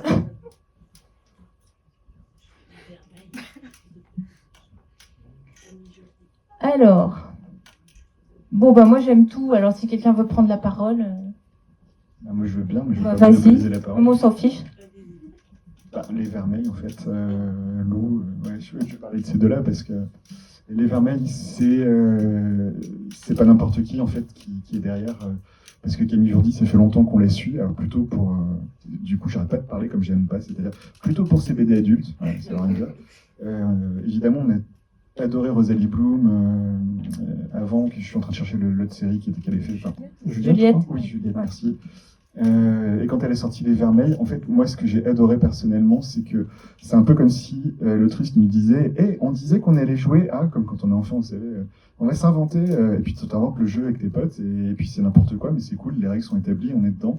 Et ben dans Les Vermeils, c'est vraiment le sentiment que j'ai eu, c'était d'être dans une cour de récré, avec mes copains en train de jouer, et que tout ce qui est bizarre est normal, en fait, parce que ça fait partie du jeu, quoi. Et elle m'a complètement embarqué dedans, j'adore ce livre. Je le relirai volontiers, ce qui est quand même, vu le nombre de livres qui sortent et vu tout ce que j'ai à lire tout le temps, plutôt un compliment. Et Lou, évidemment, je suis obligé d'en parler parce que je trouve qu'on commence doucement et pourtant très bien avec un gag, une planche sur le tome 1. Et puis, il s'en est franchi dès le tome 2, où il commençait à se dire on peut raconter des histoires plus longues. Et quand j'étais petit, ça m'a rappelé Boule et Bill. Il y avait un album que j'adorais, qui n'était pas un album de gars, qui était un album où il faisait le tour du monde et c'était une seule histoire. Et je m'étais dit, ah, mais si ça pouvait être comme ça tout le temps, j'adorerais Boule et Bill. Et avec Lou, il y a vraiment ce truc de petit à petit être cette affranchie d'un format qui était peut-être imposé par la prépublication dans le show, j'imagine. Mais en tout cas, s'en être affranchi pour raconter des longues histoires. Et ben clairement, je me rappelle, m'être dit, c'est une femme, j'ai même pas fait gaffe que c'était Julien Nil quand j'ai découvert le tome 1. C'est une femme qui est derrière, pas du tout, c'est un monsieur. Et ce qui est formidable, c'est que on n'a pas besoin de faire semblant que c'est un garçon sur la couverture pour le vendre autant aux garçons qu'aux filles, parce que je crois que ça plaît à tout le monde. Je sais pas comment il a réussi ce miracle. Une couverture rose bonbon, et pourtant il n'y a pas que des petites filles qui ont lu Lou, parce que moi, par exemple, j'étais un grand garçon et j'ai été attiré, et j'ai acheté le livre sans savoir ce qu'il y avait dedans, quoi. Donc il y avait un peu de magie là-dedans, et cette série, même si elle a un peu dérouté ses lecteurs au moment de l'âge de cristal, où je pense qu'il s'est tapé un bon délire, l'auteur. Il s'est mis à faire de la SF en plein milieu. Et je pense qu'il a un tout petit peu dérouté pas mal de son lectorat. C'est une série que je trouve toujours importante aujourd'hui. J'ai grandi, j'ai vieilli plutôt, j'étais déjà vieux quand je l'ai découvert, mais j'ai vieilli avec cette série. Et pareil, je la recommande à mes enfants sans aucun problème. Et j'arrête de parler. Ouais, s'il te plaît. Non, c'est vrai qu'on a eu l'occasion pas mal de fois de dédicacer à côté de Julien, qu'on est chez Glénat aussi. Et c'est vrai que c'est impressionnant de voir le nombre de fois où j'entends comme ça, ah, j'ai grandi avec Lou, et des gens vraiment touchés par le personnage, qui sont vraiment retrouvés dans la vie de Lou, en fait, quoi. Donc, Il a une écriture vraiment très juste aussi, pour raconter l'enfance et l'adolescence. Donc, je pense que c'est quand même pas mal inspiré, peut-être aussi de sa fille, je crois, en tout cas de ce qu'il a dû vivre, mais voilà, il le fait très bien. C'est vrai que ça a marqué beaucoup de lecteurs. Et c'est une série qui continue, qui s'appelle désormais Lou Sonata. où elle est adulte maintenant. Où elle est adulte. Et qui a beaucoup de succès, même adulte. Qu'est-ce que j'ai rajouté ? J'ai rajouté la balade de Yaya. Alors là, c'est pas la rigolade. Vous l'avez lu ? Moi, je crois que j'ai juste lu le premier tome. Pareil, je vais pas m'exprimer on a lu dessus. le premier, je crois que c'était. Il y a eu plusieurs éditions aussi de. Je sais plus si. Ouais. Mais Oui, ouais, on il y a pas eu tout plusieurs lu, présentations, on a- plusieurs formats. C'est un peu compliqué à Ouais, suivre. on a vraiment lu que le début. Ouais. C'est un peu à l'italienne au début, en souple. C'est Ah ça. ouais. Oui. Donc la balade de Yaya, ça raconte l'histoire d'une petite fille pendant la guerre entre la Chine et le Japon, qui, au début de l'histoire, perd ses parents, qui montent à bord d'un bateau pour partir, je crois, à Hong Kong, de mémoire. Et elle a une audition de piano qu'elle ne veut absolument pas rater. Et elle désobéit pour la première fois de sa vie. Elle se rend à l'audition de piano et elle rate le bateau. Voilà. Donc après, pendant 9 tomes, elle court après ses parents, mais on lui court aussi après pour une histoire très compliquée. Donc c'est un peu triste, mais pas forcément à la fin. Et moi, j'ai trouvé que c'était vraiment une très belle histoire avec un personnage bouleversant. Et puis l'illustration, elle est quand même très chouette aussi. Sacha et Tom Cruise, c'est une série de voyages dans le temps. Alors là, je suis déçue de l'image que j'ai mise parce que ça rend pas du tout hommage à l'illustration de Bastien Quignon, qui est un petit génie de l'illustration. Et du coup, là, c'est un peu fade, on se rend pas du tout compte. Hein. Sacha et Tom Cruise, c'est les aventures de Sacha, dont la maman est une espèce de comment dire, fait des potions magiques, des trucs comme ça, et elle lui offre un petit chien qu'ils appellent Tom Cruise en hommage au fameux acteur. Et à chaque épisode, il bascule dans une période différente. Donc au début, on va chez les Vikings, après c'est Louis XIV, la Chine, des moines Shaolin, l'Égypte. Donc très très dépaysant, très bien mené. Et après, il y a un grand classique de la littérature, Le Jardin de minuit d'Édith, qui est tout en bas à gauche. Alors ça fait vraiment partie de nos livres favoris qu'on conseille le plus.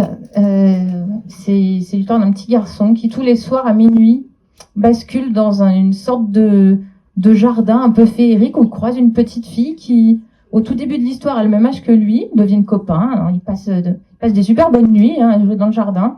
Et la petite fille grandit, vieillit. Et lui reste ce petit garçon en pyjama. Voilà. Alors, on change de pays.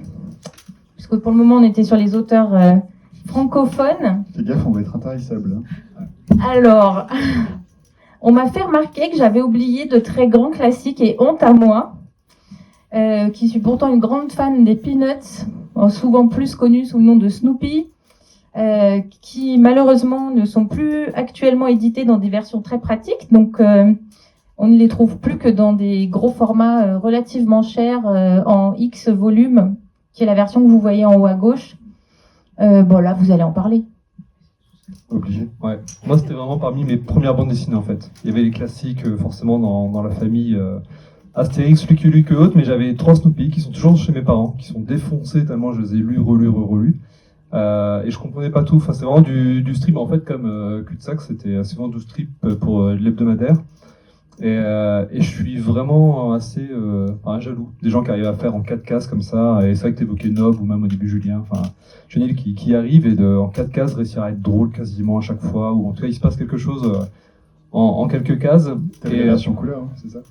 Ouais, avec une édition qui rend pas vraiment hommage, et je comprenais pas tout parce qu'il y a des petits côtés des fois un peu philosophiques, un peu machin, mais je sais pas, ça pareil. Je pense qu'en fait je me suis dit, j'ai pas encore dans la logique de me dire on peut faire ça, mais je pense inconsciemment, ça m'a fait dire on peut avoir un humour un peu particulier, avoir des persos attachants, qui se passe pas grand chose, mais qu'en fait tu t'attaches aux persos parce que juste tu prends le temps de les voir vivre. Et ce que j'ai retrouvé aussi après dans le manga, donc ça fait un bon enchaînement. Ouais, je trouve.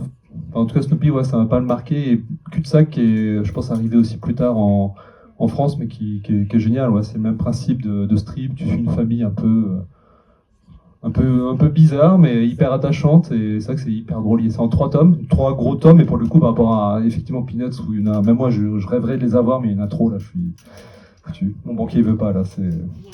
Ouais, Peanuts, enfin, Cul-de-sac, en tout cas, oui, c'est accessible, c'est vraiment hyper drôle. Et ce qui est chouette dans cette édition-là, c'est qu'il y a, sous les strips, souvent, il y a des notes de l'auteur qui commande, voilà, un peu ce qu'il a fait. Même ces notes sont drôles, en fait, quand il explique le contexte, comment il a fait ça, ou, et non, ouais, c'est vraiment Cul-de-sac est beaucoup. Je pense que c'est assez méconnu, mais c'est vraiment à découvrir en tout cas quand on aime ce genre de strip, en tout cas d'histoire. Je sais pas si vous voulez parler aussi de ces deux-là, parce qu'après je peux passer sur les mangas, mais là on. Non, je me disais c'était des bons exemples aussi de séries avec des héros jeunes qui ne sont pas forcément des séries jeunesse en fait, qui sont vraiment tout public. Donc un peu comme Afelda par exemple. Voilà. C'est vrai que comme c'était beaucoup dans des hebdomadaires, dans des journaux en fait que lisaient les adultes. Je pense que les pages aussi que piquaient les enfants, mais je pense que les adultes vraiment les lisaient. Après il y a eu plein de choses comme Garfield ou autres qui sont dans la même logique en fait, mais ceux-là sont vraiment hyper efficaces. Ouais. Mais je te rejoins sur le. Donc j'ai grandi avec de Snoopy à la maison défoncée, je faisais les dessins. Enfin on parlait avec Gaël hier ou avant-hier, je sais plus. Mes premiers dessins c'était des Snoopy que je reproduisais comme ça.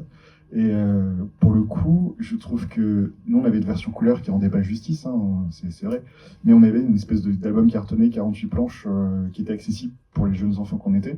L'intégrale que je me collectionne petit à petit, parce que c'est long à lire en plus, s'adresse qu'à des gens comme moi en fait, s'adresse pas aux enfants, et c'est très dommage parce que du coup, Snoopy, je sais pas comment le proposer vraiment à mes propres enfants. Et Cul-de-sac est effectivement, dans le comic strip intelligent et tout, c'est un gros kiff à la maison, mais autant je vois mon fils qui a 8 ans dévore donc dans la même collection que Cul-de-sac les Pim Pam Poum qui viennent de ressortir, il adore ça, ou à Gare du Nord. Autant Cul-de-sac, je me suis rendu compte que c'était un humour très particulier, pas forcément, c'est un peu décalé et pas forcément hyper accessible pour des enfants. C'est un peu un humour à l'anglaise en fait, un peu à froid. Je pense qu'il y a des gens que ça doit déstabiliser. Ouais, c'est ça. Et il nous reste 15 minutes et presque autant de diapos, donc ça va faire 1 minute par diapo. Alors là, il faut en choisir un et c'est tout. Moi je dirais One Piece. Hein. Ah, toi t'as pris One Piece, t'es encore sur cette page. Alors dernier sur cette page. Non, moi One Piece c'est vraiment la saga qui m'a marqué depuis l'enfance et encore maintenant. Enfin, c'est un univers incroyable. Enfin, la narration, les personnages, tout est fou. Enfin, ça peut paraître répétitif, mais pour moi, l'auteur, c'est vraiment un des grands génies de la bande dessinée de ce siècle. Quoi. C'est vrai que c'est une des grosses rêves pour Berger Garia, vraiment, encore une fois, de mélanger humour, action, aventure. Il y a des cases où c'est complètement burlesque, vraiment à l'excès. Et il y a des moments où tu vois le héros Luffy en pleine page, qui chiale et tout, qui est hyper ému. Enfin, il était là, tu prends cette page-là vraiment dans la face. Et c'est vrai que c'est hyper riche en fait. Et bon, là c'est un peu compliqué d'attaquer la série aussi avec quelques 100 tomes à lire. C'est un petit budget. C'est un petit budget mais qui vaut le coup. Mais il y a le pass culture. Voilà. Et Dragon Ball, c'est la BD que je relis le plus au monde. Vraiment, je relis enfin, tous les ans, je relis Dragon Ball. Ce qui me rend un peu monomaniaque. Mais... Alors, je change de slide. Un titre. Le souffle du géant, c'est très très bien. Ouais. C'est pareil, ça fait partie des BD qui sont sortis un peu dans l'anonymat. Moi je le mets au même Ouais. niveau que Magda en fait en termes Ouais. et de qualité et de BD qui n'a pas du tout, j'ai l'impression de prise, qui n'a pas forcément, Ouais. que j'ai pas forcément mise en avant autant qu'elle le mériterait. Ouais. Je crois que c'est la première BD de Tom. Ouais. Qui est, et c'est assez classique en fait en termes d'aventure, fantastique ou autre, mais Bah. c'est très juste. Le dessin, couleur, tout est vraiment maîtrisé, je En trouve. fait, c'est deux sœurs qui sont un peu obligées de partir à l'aventure. Et bon, comme on peut le voir sur la couverture, elles ont des pouvoirs.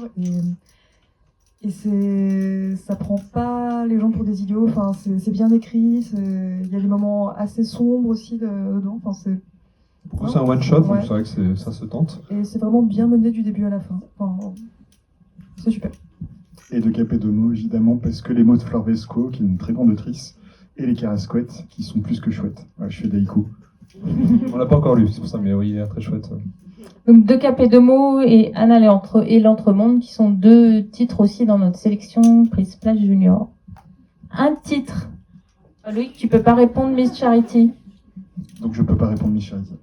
Bah, parce que il est un des auteurs, donc je le disqualifie. Je peux parler de Calpurnia par contre. Bah, vas-y. Eh bien, justement parce que je trouve qu'il y a une forme de cousinade entre les deux. C'est marrant qu'ils soient côte à côte d'ailleurs. Non, une C'est ambiance. très voulu. C'est très voulu, d'accord, mais c'est bien fait alors. Non, il y a une espèce d'ambiance qui te happe dans Calpurnia. J'étais très client. Tu parlais tout à l'heure de moments où on prend le temps, Jonathan, quand t'écris. Il n'y a pas forcément besoin d'être dans l'action, mais parfois dans la construction du personnage avec une scène qui va un peu construire tel ou tel aspect de la personnalité. Je trouve qu'il y a un peu de ça dans Calpurnia des fois, et c'est très agréable. Et moi, je pleure avec la neige à la fin. Attention, un titre. Moi, je dirais Boro, Ah, merci. et qui est Personne ne connaît. Je suis Ouais. trop contente.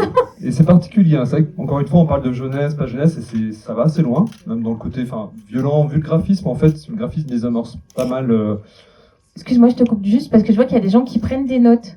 Je mettrai en ligne, il y a la bibliographie avec tout ce qui est diffusé là.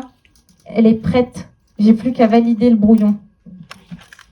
Et ouais, ça va assez loin, c'est vraiment comme on pourrait lire. Je retrouve un petit peu la richesse d'univers que j'ai pu retrouver dans certains romans de fantasy ou autres, et c'est vrai que c'est assez osé.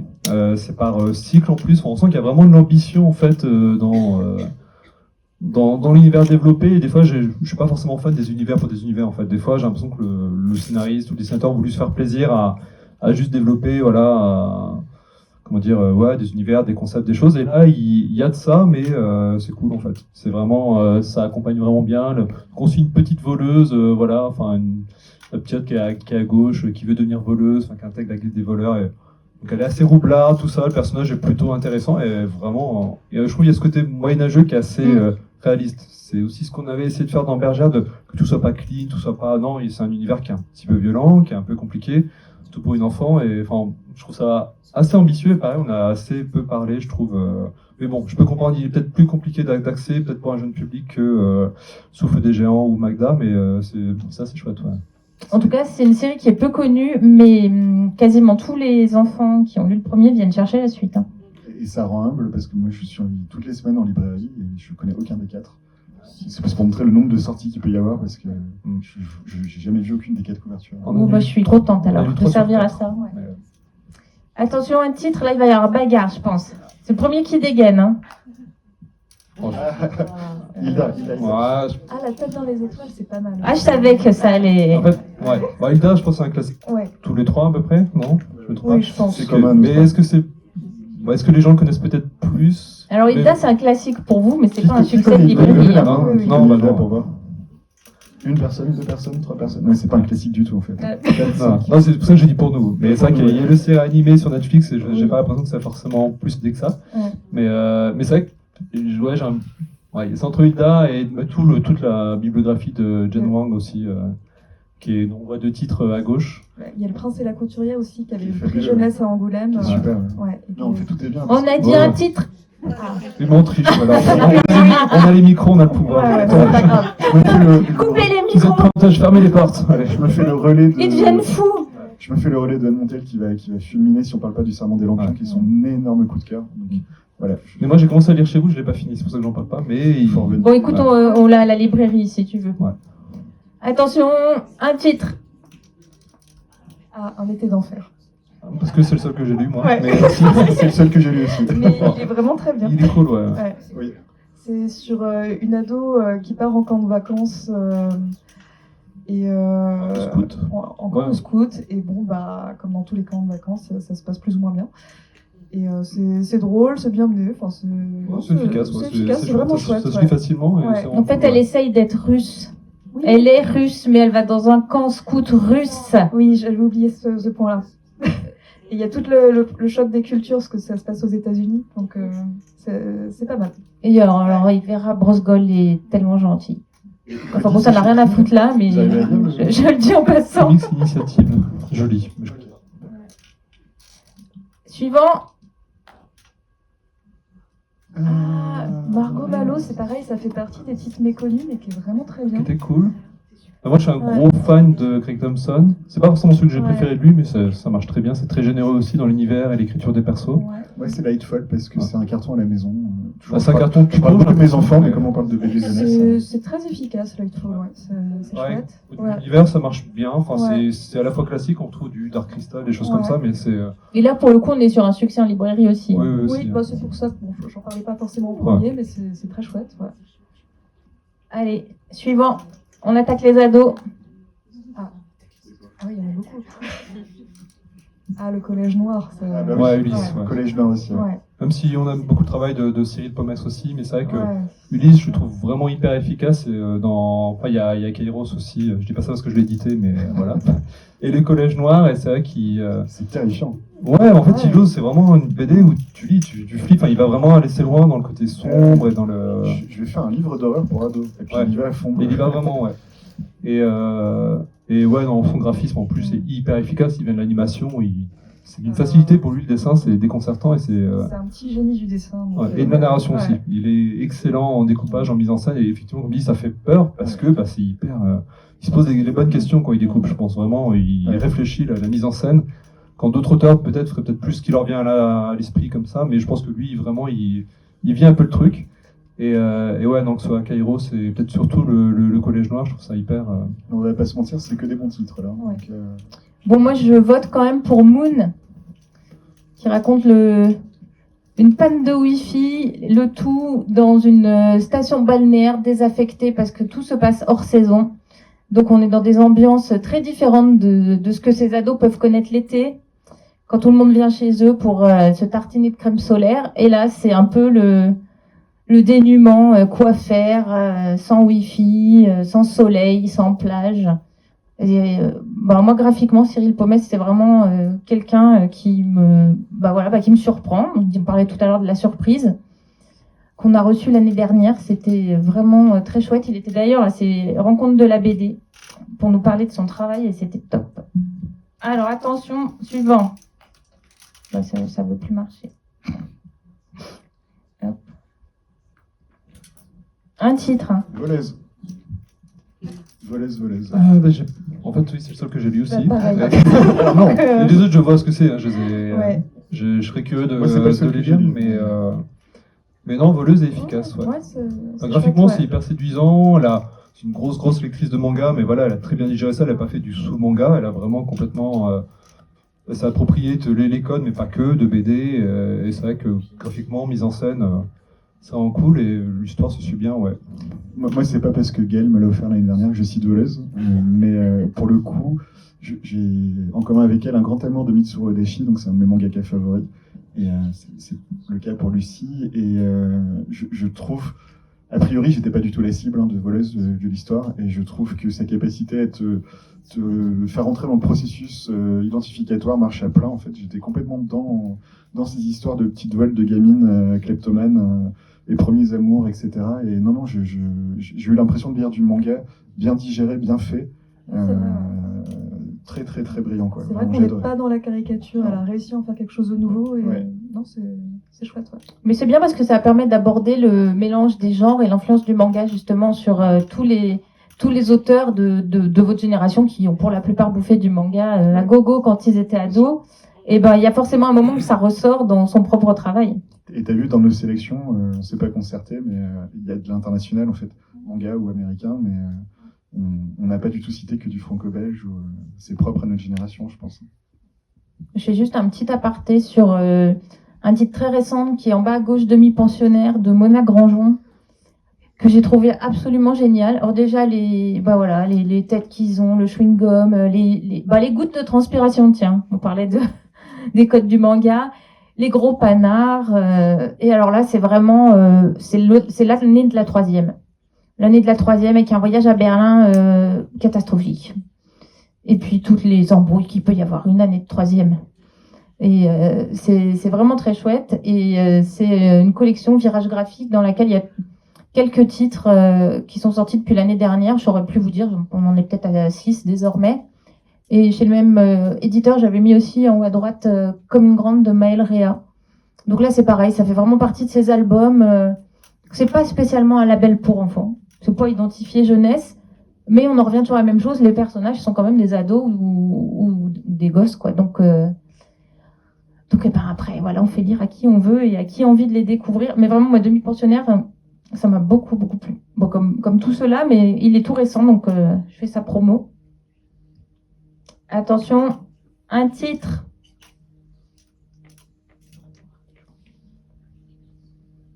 J'en ai lu qu'un. J'en ai eu 3. Ouais. Mais J'en ai lu 6. Tu serais pas libraire, toi? Il y en a où je suis plus mitigée que d'autres, Ouais. mais l'année où je suis devenue ado, j'avais trouvé ça pas mal. je l'ai pas lu, moi, celui-là. Non, il est assez chouette, pareil. C'est une chronique sur l'adolescence, sur un peu la puberté, tout ça. Enfin, c'est très bien mené. Vous C'est pouvez assez vous juste. étaler un tout Ouais. petit peu parce que c'est la dernière slide. Ouais. Dans La Vallée du Soleil, il est assez ambitieux aussi. C'est une sorte de SF, mais vraiment particulière. Donc Tilly Walden, on en parlait Aussi, tout à l'heure ouais. parce que c'est l'autrice de Spining qui était Ouais. dans les coups de cœur d'Amélie. Et ouais, j'ai une mémoire exécrable, donc je vais pas pouvoir le raconter, mais l'univers est assez original dans ce qu'il proposait. Assez étonnant parce qu'elle est partie dans de la science-fiction, mais assez poussée. Et c'est vrai que, pareil que Jonathan, je saurais pas faire le résumé parce que c'était dense. Mais Ça reste très beaucoup sur les ambitieux. persos, comme Ouais. elle sait très bien le faire. Ça reste avant tout les persos qui. Je sais pas, j'ai ça pour pas que les gens se disent la SF, j'accroche pas. Non, l'intérêt, c'est pas le côté SF, mais c'est ça qui. Il est déroutant mais intéressant. Et c'est un bon gros pavé, faut s'accrocher. Mais ça se lit très bien, parce qu'en termes de mise en scène, elle est assez virtuose. Ouais. Pareil, on a lu ensemble Spining et je me suis dit, mais elle a quel âge pour lâcher un truc comme ça? C'était hyper sobre, hyper bien pensé, et elle continue de toute façon dans cette lignée-là. C'est vrai que c'est un très gros livre. Je pense que c'est le livre le plus épais de tous ceux dont on a parlé. Ouais, Là, on est ouais. vraiment sur un annuaire, quoi. Ouais. Et ça, il y a les ruptures avec Laura Dean, qui est aussi de Mariko Tamaki, qui a aussi fait cet été-là. Qui est très chouette aussi, pareil, ça fait longtemps que je l'ai lu en fait. Et comme j'ai une mauvaise mémoire, donc je pourrais pas le raconter, mais qui était chouette et graphiquement aussi. Voilà. C'est un très beau bouquin. Laisser s'entourer de très bonnes autrices, co-autrices. Et moi, c'est le clan des Autori, mais pas par dépit. Hein. C'est le seul que j'ai lu, mais j'étais fan des romans, vraiment. Quand je l'ai lu, je crois que je sortais d'Harry Potter. Et j'ai enchaîné avec le clan des Autori, les romans. Et j'avais véritablement adoré. J'avais même converti ma compagne qui les avait dévorés. Et je sais qu'on n'a pas exactement la même appréciation de l'adaptation, mais moi je trouve que c'est très réussi. En fait, je redécouvre les romans. Le dessin pourrait presque paraître figé, alors qu'on est quand même sur des histoires de combat, de pseudo-ninja, de choses où on aurait pu imaginer un truc presque shonen. Et finalement, le côté très illustratif, moi, me dérange pas du tout, parce que je sais pas si ça renvoie dans mon inconscient aux estampes, ou je sais pas du tout ce qui fonctionne. Moi, je pense que c'est voulu, hein. Ouais, c'est ça, voilà. Je trouve que c'est pas grave, en fait, que ça soit pas très animé, que ça soit pas très, que ça soit assez figé. Ça donne vraiment un style à l'ensemble. Et il y a 3 tomes là pour le moment, et je les ai vraiment dévorés et appréciés. Voilà, je sais que c'est pas le cas on a des débats familiaux là-dessus, mais je le dis pas par dépit, je trouve que c'est une très bonne adaptation. Voilà. Oui, parce que c'est donc tiré d'une saga de romans. À l'origine en 5 tomes, puis avec des déclinaisons selon les périodes historiques, les ancêtres, tout ça. Moi, je suis très fan. J'avais vraiment dévoré les romans. Je trouve que c'est impossible à lâcher. Les descriptions du Japon médiéval, c'est vraiment féerique. On a froid et il y a des passages où ils sont dans la neige, on a l'impression qu'on va mourir de froid en même temps que le gars. C'est totalement épique, il y a de tout, des histoires d'amour, des trahisons, des combats, tout ce qu'on veut. Et j'avais une petite crainte pour l'adaptation, même si c'est des auteurs en qui j'ai quand même toute confiance. Et je trouve qu'effectivement, comme tu disais Loïc, il peut y avoir ce côté figé, mais je pense que c'est vraiment un hommage aux estampes, à la peinture japonaise, et il y a des couleurs. Alors, je pense que tout le monde n'aimera pas, parce qu'alors eux, ils vont pas hésiter à mélanger du fuchsia avec, je vais dire n'importe quoi, du marron, par exemple. Et malgré tout, moi, je trouve que ça donne une force aux images. Ces couleurs, c'est vrai qu'elles se voient pas tant que ça sur la couverture, mais bon, quand même, on a du turquoise et du rouge. Pour moi, c'est une grande saga, et les bandes dessinées, en fait, pour 3 tomes de BD, ça vous représente 1 tome de roman. Donc là, on est à la fin du tome 1, du roman du tome 1. Voilà. Et vite, un tout petit mot, parce que je crois qu'on est pile bon, non, il est même un peu dépassé midi, pour les contrées salées. Parce que, alors là, niveau illustration, c'est vraiment la grosse claque. Les couleurs, le mouvement. Alors, elle sait dessiner les chevaux. Hein. Je crois que oui. Je crois qu'on peut le dire. Le dessin est virtuose dans les contrées salées. Le dessin est virtuose. Mise en scène, c'est très fort. Ouais. Et l'histoire, pas banale.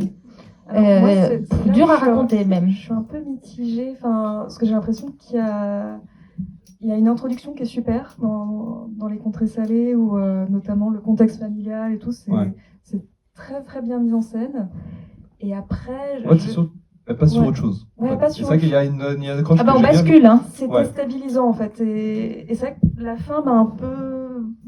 Mais ça reste cool. Ça reste déjà, cool, point de vue mise en scène, tout, même écriture, ça reste que du bien. On est obligé. Donc, voilà. Et on parlait tout à l'heure des couvertures.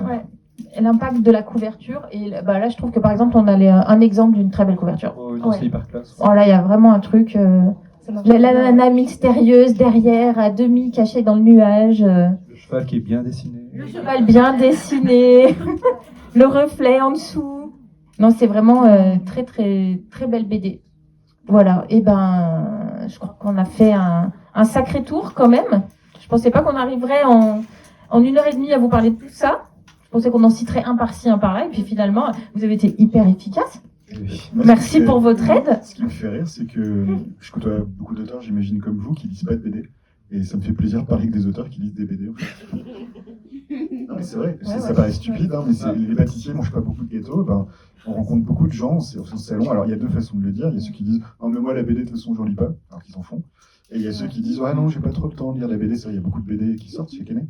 Et quand on parle avec... Tu dis, il y a le côté aussi international, c'est vrai qu'on lit, peut-être moins de comics nous, mais on lit beaucoup de BD, certaines BD américaines, énormément de mangas, de BD, c'est vrai que on achète et on emprunte beaucoup en médiathèque aussi. C'est vrai j'ai toujours une pile de BD à lire en continu. C'est toujours intéressant en fait de voir ce qui se fait et puis de découvrir de nouveaux auteurs. Moi, je partage votre avis et je suis content d'avoir discuté de tout ça avec vous.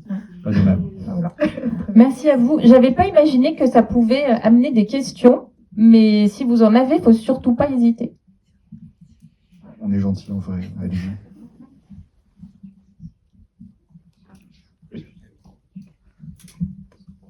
Pendant ce temps-là, il y a les partenaires qui défilent parce que sans partenaire, pas de salon.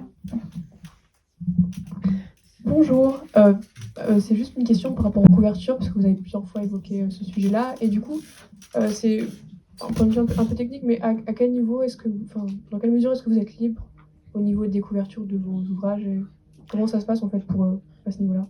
Contractuellement, c'est marrant, c'est un des seuls trucs vraiment où l'éditeur a le final cut, en quelque sorte. Sur la plupart de nos contrats, je ne les ai pas tous relus, mais on a souvent sur le contrat, cette espèce de truc bien marqué sur les couves, la décision finale. Ce qui est étonnant, Mais c'est toujours con.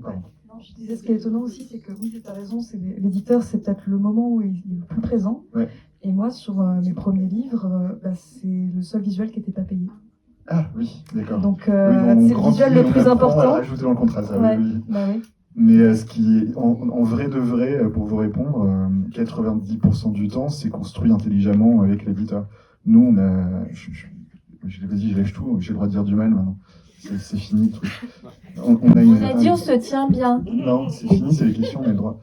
Un de mes livres préférés de tous ceux que j'ai pu faire, on a le droit d'avoir ses préférés dans ce qu'on a fait, qui s'appelle Le Temps des Mitaines.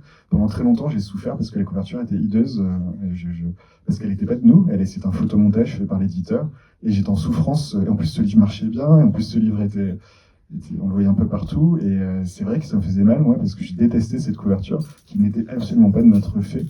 Donc, vaut mieux que ce soit construit intelligemment avec l'éditeur, parce qu'on peut être en souffrance derrière. Et d'ailleurs, quand Dargaud a racheté Le Temps des Mitaines, c'est beau l'ironie, c'est devenu l'une de mes couvertures préférées. La nouvelle couve, la dessinatrice, donc Anne, a eu tout le loisir de pouvoir la retravailler intelligemment avec l'éditrice, et ça a donné une de mes couves préférées maintenant de tous nos livres, la nouvelle version, quoi. Je voulais compléter. Non, bah pour l'instant, assez souvent. Moi, je sais que sur Momo, c'était évident. Je savais exactement ce que je voulais. Ronny a proposé quelque chose qui était ce que j'avais en tête, donc il a lu mon esprit, c'était bizarre. Mais pour moi, c'était évident. Et après, alors je sais pas si le fait d'avoir été graphiste, éditeur, tout ça, d'être beaucoup dans l'image, je trouve que généralement, je le construis avec mes co-auteurs, mais souvent c'est ça. C'est vrai qu'on n'a pas été embêté pour l'instant sur les couvertures. Enfin, jamais l'éditeur a dit non, absolument pas ça, nous a trop drivé, mais il nous a fait confiance.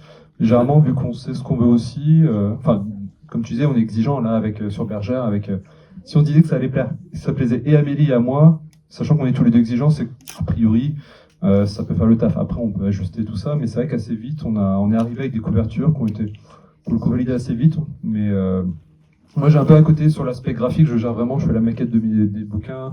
Les éléments graphiques sont faits aussi par les co-auteurs, mais j'ai un côté, je veux tout contrôler. Et ouais, généralement, c'est un peu plus moi qui ai le dernier mot que l'éditeur sur certains points. Sur ce côté graphique, après, sur d'autres points, il connaît son métier, en termes de placement, de tout ça. Mais ouais, sur l'aspect graphique, généralement, on a le dernier mot. J'ai eu le dernier mot, mais dans le sens où aussi parce que Ronny ou Amélie ou Johan ont proposé des trucs très très bien en fait aussi. Et voilà, c'est aussi parce que leur travail était bon que c'était évident pour tout le monde que ça marchait. Et quand il y avait des interrogations, évidemment, on profite de l'avis de l'éditeur, mais pour l'instant, ça s'est fait vraiment. On a proposé des choses et ça a plu et c'est passé assez facilement. On n'a pas eu trop de prises de tête pour l'instant. Ça peut être que des prises de tête, ça peut être constructif, mais en tout cas, on n'a jamais eu de soucis sur les couvertures. Et c'est un avantage qu'il y ait des compétences de graphisme à ma gauche, parce que, par exemple, quand on travaille avec une illustratrice ou un illustrateur qui est très doué, qui fait une très belle image pour la couverture, après, il y a effectivement tout le graphisme à faire.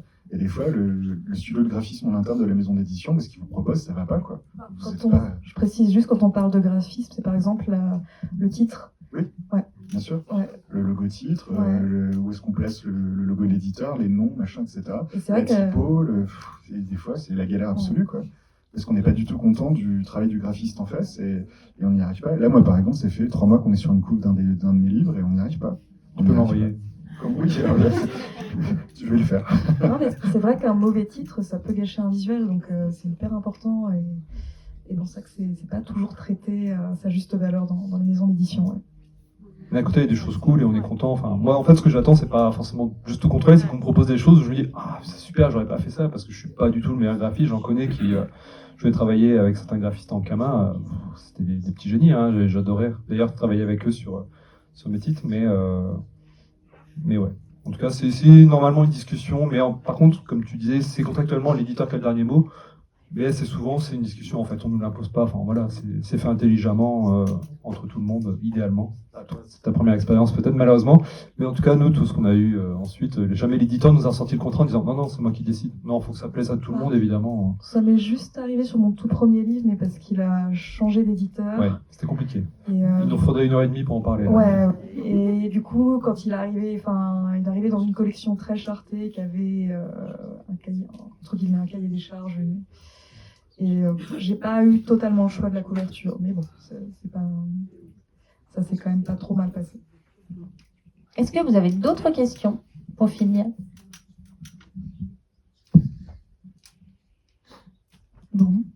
Bah, merci beaucoup. On a survécu. Merci à toi. Moi, j'ai dit 2-3 bêtises au début, Non, mais finalement, c'est beaucoup plus angoissant avant que pendant. Donc, merci à tous d'être venus parce que cette journée, pour nous, c'est très important. Voilà, donc cette journée, pour nous, c'est très important. C'est quelque chose qui n'est pas facile à mettre en place. Et voilà, il faut qu'on trouve des sujets, des invités, la motivation, le public, les financements. Et bah là, tout a roulé. Donc, merci à tous. Ça nous donne une légitimité et puis l'envie de continuer pour les années à venir. Merci. Et on espère vous voir ce week-end au salon Sevrier BD. Donc, samedi de 10h à 19h et dimanche de 10h à 18h. Je vous assure que ça va être bien. Merci beaucoup. Et donc, je vous mets la bibliographie en ligne sur le site de Sevrier BD. J'ai juste à valider le brouillon. Et comme ça, vous aurez accès à tout ce dont on a parlé aujourd'hui.